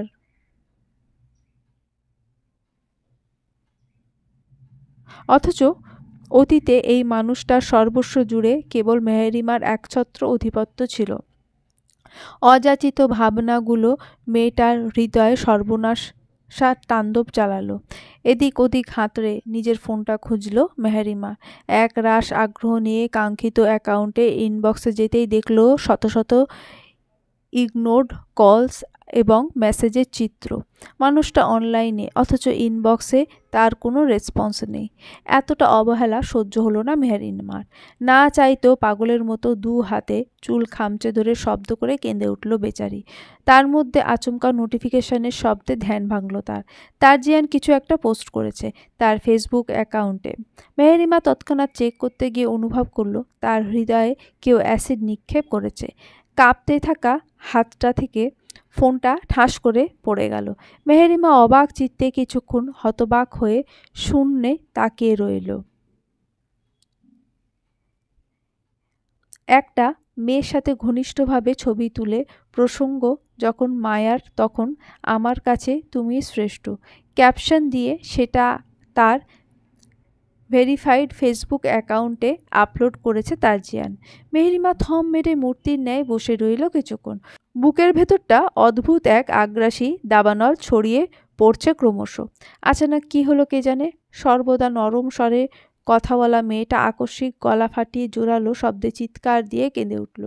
ধৈর্যের বাঁধ ভেঙে যাওয়ার সর্বনাশা জেদ চেপেছে তার মাথায়। রেগেমেগে পুরো ঘরটা নিমেষেই তছনছ করে ফেলল সে। শেষ মুহূর্তে রাগ সামলাতে না পেরে ফোনটা তুলে কাঙ্ক্ষিত অ্যাকাউন্টে ঢুকে ঝটফট টাইপ করল। 48 ঘন্টার মধ্যে চৌধুরী বাড়িতে উপস্থিত না হলে আপনি বিপত্নিক পুরুষ হিসেবে আখ্যা পাবেন মিস্টার তারজিয়ান জাওয়াদ চৌধুরী। সিদ্ধান্ত আপনার হাতে। স্ত্রীর কফনে মোড়ানো লাশ দেখবেন নাকি ইগো সাইডে রেখে দেশে ফিরবেন। Good luck. মেসেজটা ডেলিভার হতেই ফোনটা ছুঁড়ে ফেলল বিছানায়। বুকের ভেতর চলা বিধ্বংসী ঝড়টাকে নিয়ন্ত্রণ আনতে তারজিয়ানের ফেলে যাওয়া ঘুমের ওষুধের পাতা থেকে 5টা মেডিসিন নিয়ে দ্রুত সেগুলো সেবন করল। কিছুক্ষণ নিশ্চল ভঙ্গিতে বেডে হেলান দিয়ে বসে থাকলো। এক পর্যায়ে মেহেরিমার শরীরটা নিঃসাড় হয়ে ঢলে পড়ল ফ্লোরে। মাহিরা চৌধুরী মেয়ের জন্য স্যুপ বানিয়েছিলেন। তারজিয়ান যাওয়ার পর থেকে কেন যেন তার বাচ্চা মেয়েটা একবারে মনমরা হয়ে গেছে। নিজের প্রতি অবহেলার ফলস্বরূপ ওজনের সংখ্যাটা 57 কেজি থেকে সোজা 39 কেজিতে ঠেকেছে। মেয়েটাকে নিয়ে ইদানিং তিনি বড্ড দুশ্চিন্তায় থাকেন। মেহেরিমার হাল সকাল থেকেই লক্ষ্য করছেন, কিন্তু তারা যে নিরুপায়। কেন মেহেরিমা নিজেই চায় না তার ব্যক্তিগত জীবন নিয়ে খোলাখুলি কোনো কথা বলতে। দেখতে দেখতে মেয়েটা কত বড় হয়ে গেল, কথাটা ভেবেই আনমনে দীর্ঘশ্বাস ছাড়লেন মাহিরা চৌধুরী। স্যুপে সেদ্ধ মাংস দেওয়ার সময় আচমকা তার ফোনটা শব্দ করে বেজে উঠল। বিরক্ত নিয়ে তাকাতেই দেখলেন কলটা তারজিয়ানের। 7 মাসের মাথায় প্রথম তারজিয়ানের কল পেয়ে কিছুটা হকচকিয়ে গেলেন মাহিরা চৌধুরী। বুকে শঙ্কা চেপে কলটা রিসিভ করতে তাজরিয়ান উৎকণ্ঠিত স্বরে বলল, মেহেরিমা রাগের মাথায় না বুঝে হাই পাওয়ারের অনেকগুলো ঘুমের ওষুধ খেয়ে ফেলেছে ছোটো মা। প্রায় ঘন্টাখানেক পেরিয়ে গেছে। তোমরা আর দেরি করো না, জলদি মেডিকেলে নাও ওকে। মাহিরা চৌধুরী কথাগুলো শুনে হতভম্ব হয়ে যান। ওনাকে ভারসাম্য হারিয়ে নিচে বসে পড়তে দেখে ডাইনিং থেকে আফিয়া চৌধুরী এগিয়ে আসেন। মাহিরা চৌধুরী ওনাকে জড়িয়ে ধরে হাউমাউ করে কেঁদে উঠে বলেন, আমার মেয়েটা সুইসাইড করেছে, ঘুমের ওষুধ খেয়েছে, ওকে বাঁচান আপা। বাসায় তৌকির চৌধুরী ব্যতীত কোনো পুরুষ মানুষ নেই। সকলেই ছুটেছে নিজ নিজ কর্মস্থলে। বাধ্য হয়ে ওনারা 3 যা মিলে চেতনাশূন্য মেহেরিমাকে হসপিটালে নিয়ে যান। মেহেরিমার কথা শুনে তৌকির চৌধুরী আচানক অসুস্থ হয়ে পড়লে ওনাকেও হসপিটালাইজ করা হয়। আফিয়া চৌধুরী না পারতেই উগ্রীব হয়ে খবর দেন আরশিয়ানকে। তিনি যদি জানতেন এই একটা কারণে সম্পর্ক নামক সমীকরণগুলো এক নিমেষে পাল্টে যাবে, তাহলে হয়তো এই ভুলটা করতেন না। বৃষ্টিস্নাত সন্ধ্যা, ক্রমশ ভয়াল অন্ধকারে নিমজ্জিত হচ্ছে পৃথিবী। গাড়ির হেডলাইটের আলোয় আলোকিত পিচ্ছিল রাস্তায় তুমুল গতিতে গাড়ি চালিয়ে গন্তব্যের দিকে এগিয়ে যাচ্ছে আরশিয়ানের কালো রঙের মার্সিডিজটা। আরশিয়ানের নির্মল মুখশ্রীতে নেমেছে আধার। শান্ত মস্তিষ্কে চলছে ভয়াবহ দুশ্চিন্তা। পাশে বসে থাকা প্রিমা থেমে থেমে আর চোখে অবলোকন করছে আরশিয়ানের চিন্তিত মুখাবয়ব। অন্যদিকে ম্যানেজার সাহেব বসে বসে দোয়া পড়ছেন। এই রাস্তায় গাড়ি যদি একবার স্লিপ করে, তাহলে যমদূতের দুয়ারে পৌঁছাতে বিন্দুমাত্র সময় লাগবে না। কিন্তু পরিস্থিতি এমন যে মুখ ফুটে একটা শব্দ উচ্চারণ করতে পারছেন না তিনি। কথায় আছে, যেখানে বাঘের ভয় সেখানেই সন্ধে হয়। আচমকা গাড়ির স্পিড তুমুল গতিতে বাড়তে লাগলো। গাড়ি চালানোর এক পর্যায়ে আরশিয়ান টের পেল গাড়িটা তার নিয়ন্ত্রণে নেই। কিছুক্ষণ অনুসন্ধান করার পর বুঝলো গাড়ির ব্রেক ফেল হয়ে গেছে। মুহূর্তে এক নীরব আতঙ্ক ঘিরে ধরল তাকে। চিন্তিত চোখে একবার প্রিমা এবং ম্যানেজার সাহেবের দিকে তাকিয়ে প্রলম্বিত একটা শ্বাস ছাড়ল আরশিয়ান। সামনে থেকে ধেয়ে আসা বিরাট গাড়িগুলোকে কোনোমতে পাশ কাটিয়ে গেলেও এভাবে বেশিক্ষণ টিকে থাকা সম্ভব নয়।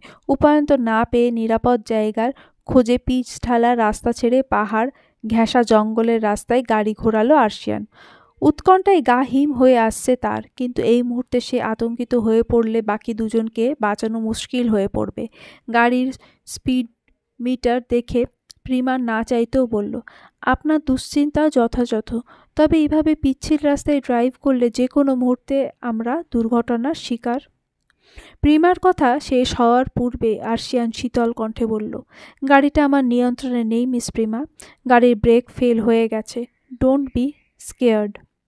প্রিমা বিস্মিত গলায় বলল, কি? ম্যানেজার সাহেবও ভয়ে চোখ বড় বড় হয়ে গেছে। আরশিয়ান তাদের নিশ্চিন্ত রাখতে যথাসম্ভব শান্ত গলায় বলল, আতঙ্কিত হবেন না, আমার কথাটা মনোযোগ দিয়ে শুনুন প্লিজ। সামনে জঙ্গলের মতো জায়গাটায় গাড়ি পৌঁছাতেই আপনারা লাফ দেবেন। ছোটোখাটো চোট লাগলেও প্রাণনাশের আশঙ্কা নেই। ম্যানেজার সাহেব আতঙ্কে কেঁদে ফেললেন। বুঝে আসা কণ্ঠে বললেন, স্যার, কিভাবে সম্ভব? গাড়ি তুমুল গতিতে এগিয়ে যাচ্ছে। একটু এদিক ওদিক হলে আমরা সোজা পাহাড়ের খাদে গিয়ে পড়ব। আরশিয়ান ফাঁকা ঢোক গিলে দাঁতে দাঁত চেপে বলল, এমন কিছুই হবে না। পজিটিভলি চিন্তা করুন, লক্ষ্য স্থির করে ঝাঁপ দিন। এটা আপনার জীবন মরণের প্রশ্ন, সুতরাং বি অ্যালার্ট, ওকে? যত আতঙ্কিত হবেন তত বেশি অসফল হওয়ার চান্স বাড়বে। সময় কম, আপনারা জলদি প্রস্তুত নিন। প্রিমা আতঙ্কে সারা শরীর জমে যাচ্ছে। চোখের পাতায় ভেসে উঠছে মৃত মা এবং ফারজানার নিষ্পাপ মুখশ্রী। প্রিমা ধরে আসা গলায় বলল, আমরা না হয় বেরিয়ে যাব, কিন্তু আপনি? আরশিয়ান চকিতে ফিরে তাকালো প্রিমার দিকে। মেয়েটা ঠোঁট কামড়ে টলমল চোখে তাকিয়ে আছে তার দিকে। আরশিয়ান ম্লান হেসে বলল, আল্লাহ চাইলে আমিও সেফলি বেঁচে ফেরার চেষ্টা করব। সময় অনেক কম, আপনারা দ্রুত প্রস্তুতি নিন। উপায়ন্তর না পেরে তারা রাজি হলো। সমতল ভূমির কাছাকাছি আসতেই গাড়ির দরজা খুলে লাফ দিলেন ম্যানেজার সাহেব। প্রিমা লাফ দেওয়ার চেষ্টার প্রস্তুতি নিলেও শেষ মুহূর্তে সিট বেল্টটা গাদ্দারি করে বসলো। কোনো মতেই খুলল না ওটা। আরশিয়ান সেটা দেখে এবার নিজেও আতঙ্কিত হয়ে পড়ল। এক হাতে স্টিয়ারিং সামলে অন্য হাতে সিট বেল্ট ধরে টান দিয়ে খোলার চেষ্টা করেও ব্যর্থ হলো। উপায়ন্ত না দেখে কিছু একটা ভেবে প্রিমাকে বলল, ড্যাশবোর্ডে ফার্স্ট এড কিট আছে, ওখানে সিজার থাকতে পারে, দ্রুত খুঁজে দেখেন। ভাগ্য বোধহয় সহায় হলো কিছুটা। প্রিমা সামান্য খুঁজতেই পেয়ে গেল কাঙ্ক্ষিত বস্তু। কাপা হাতে সিট বেল্টটা কাটতে লাগলো সে। শেষ পর্যায়ে এসে আচমকা আরশিয়ানের আতঙ্কিত স্বরে থমকে গেল প্রিমার হাত। সামনে তাকাতেই মরণ ভয় গ্রাস করল নিমেষে। সংকীর্ণ রাস্তায় পাশাপাশি দুটো গাড়ি চলাচল অসম্ভব। সামনের দিক থেকে তীব্র গতিতে ঘেয়ে আসছে এক মালবাহী ট্রাক। যে কোনো সময় ট্রাকের জোরালো আঘাতে চূর্ণ বিচূর্ণ হয়ে যাবে গাড়িটা। বিষয়টা উপলব্ধি করতে পারা মাত্রই সংঘর্ষের কয়েক সেকেন্ড পূর্বে প্রিমাকে এক হাতে পেঁচিয়ে ধরে আরশিয়ান দ্রুত লাফ দিল পাহাড় ঘেঁষে চলা খরস্রোতা নদীর দিকে। তার কয়েক সেকেন্ড পর ট্রাকের জোরালো ধাক্কায় দুমড়ে মুচড়ে সোজা খাদে গিয়ে পড়ল আরশিয়ানের শখের গাড়িটা। আশেপাশের অস্পষ্ট শোরগোলের শব্দ কানে আসতেই বন্ধ চোখের পাতা নড়ে উঠল আরশিয়ানের। শব্দের উৎস খুঁজতে জোরপূর্বক বন্ধ চোখ জোড়া মেলে তাকালো। শুরুতে সবকিছু ঝাপসা লাগলেও কয়েক মুহূর্ত পর সবকিছু স্পষ্ট হয়ে আসলো। চোখ মেলতেই সে আবিষ্কার করলো তাকে জ্যান্ত কবর দেওয়া হয়েছে। দুপাশে মাথা ঝাঁকিয়ে পুনরায় নিজের দিকে তাকাতেই দেখল বুক পর্যন্ত মাটিতে পুঁতে রাখা হয়েছে তার শরীরটাকে। কেবল মাথা এবং হাত দুটো বাইরে রয়েছে। হতভম্ব চোখে পাশ ফিরে তাকিয়ে দেখল প্রিমার অবস্থাও একই। আরশিয়ানকে চোখ খুলতে দেখে একজন উচ্চস্বরে বলল, পোলার জ্ঞান ফিরেছে ইমাম সাহেব। আরশিয়ান আশেপাশে তাকিয়ে কিছুই বুঝল না। তার সামনে মশাল হাতে দাঁড়িয়ে আছে বেশ কিছু লোকজন। তাদের পরিচ্ছদ গ্রামীণ ভাবটা স্পষ্ট পরিলক্ষিত। প্রিমার পাশ ঘেঁষে দাঁড়িয়ে আছে বেশ কিছু মহিলা, যাদের পুরো শরীর কালো পরিচ্ছদে আবৃত। তাদের প্রত্যেকের চোখ মুখে লেপ্টে থাকা তীব্র রাগটা আরশিয়ানের নিকট অদ্ভুত লাগল। যতদূর মনে পড়ে, গাড়ি থেকে লাফ দেওয়ার পর তারা একটা খরস্রোতা নদীতে আছড়ে পড়ে। প্রিমা এবং আরশিয়ান দুজনেই মোটামুটি সজ্ঞানে ছিল। তীব্র স্রোতে অনেকটা দূর ভেসে যাওয়ার পর বহুত চেষ্টা করে কিছুটা সাঁতার কেটে নদীর অতল গভীরতা থেকে দূরে সরে আসে তারা। তীরে পৌঁছানোর পূর্বেই প্রিমা অচেতন হয়ে পড়ে।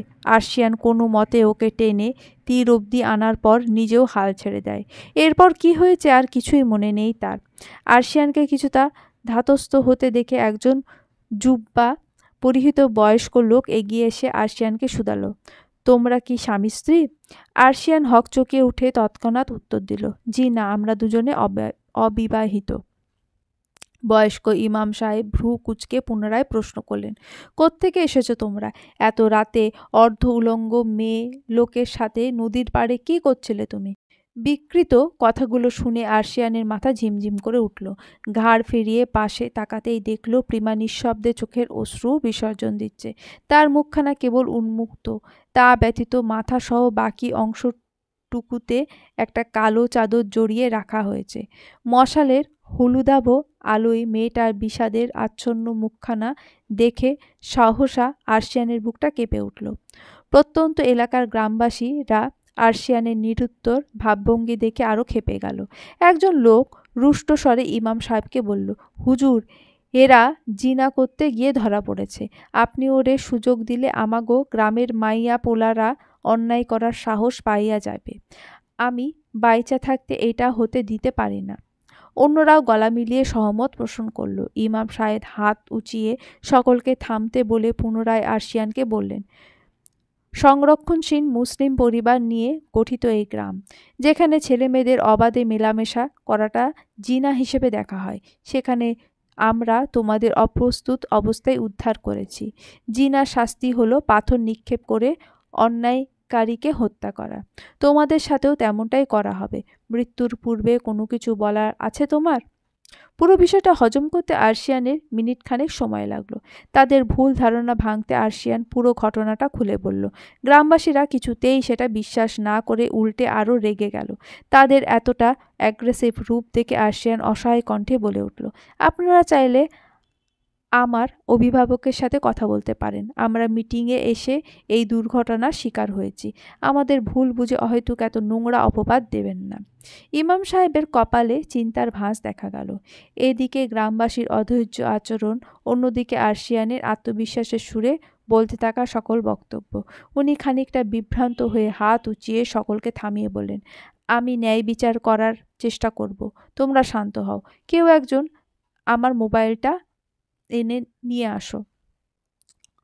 আদেশ পাওয়া মাত্রই একজন দৌড়ে একটা বাটন ফোন এনে ইমাম সাহেবের হাতে দিলেন। তিনি বলিষ্ঠ স্বরে আরশিয়ানকে বললেন, তোমার বাবার নাম্বারটা দাও। মনে রাখো, এটাই শেষ সুযোগ। তুমি যদি সততা প্রমাণ করতে ব্যর্থ হও, তাহলে তোমাদের শাস্তি হবে আরও ভয়ানক। আরশিয়ানের চোখ মুখে ভয়ের লেশমাত্র দেখা গেল না।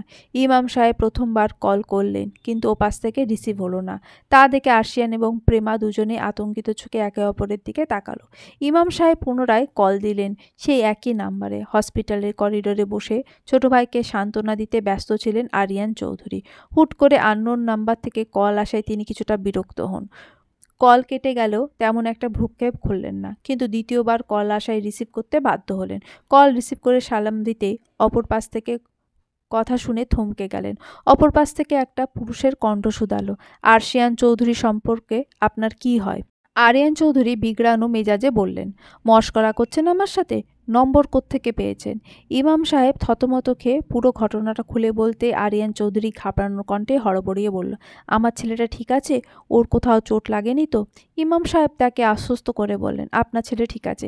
আপনার ছেলে হয়তো বা নির্দোষ, কিন্তু আমরা তাদের যে অবস্থায় উদ্ধার করেছি সেটা গ্রামবাসীর কাছে অত্যন্ত জঘন্য একটা প্রসঙ্গ হিসেবে বিবেচিত।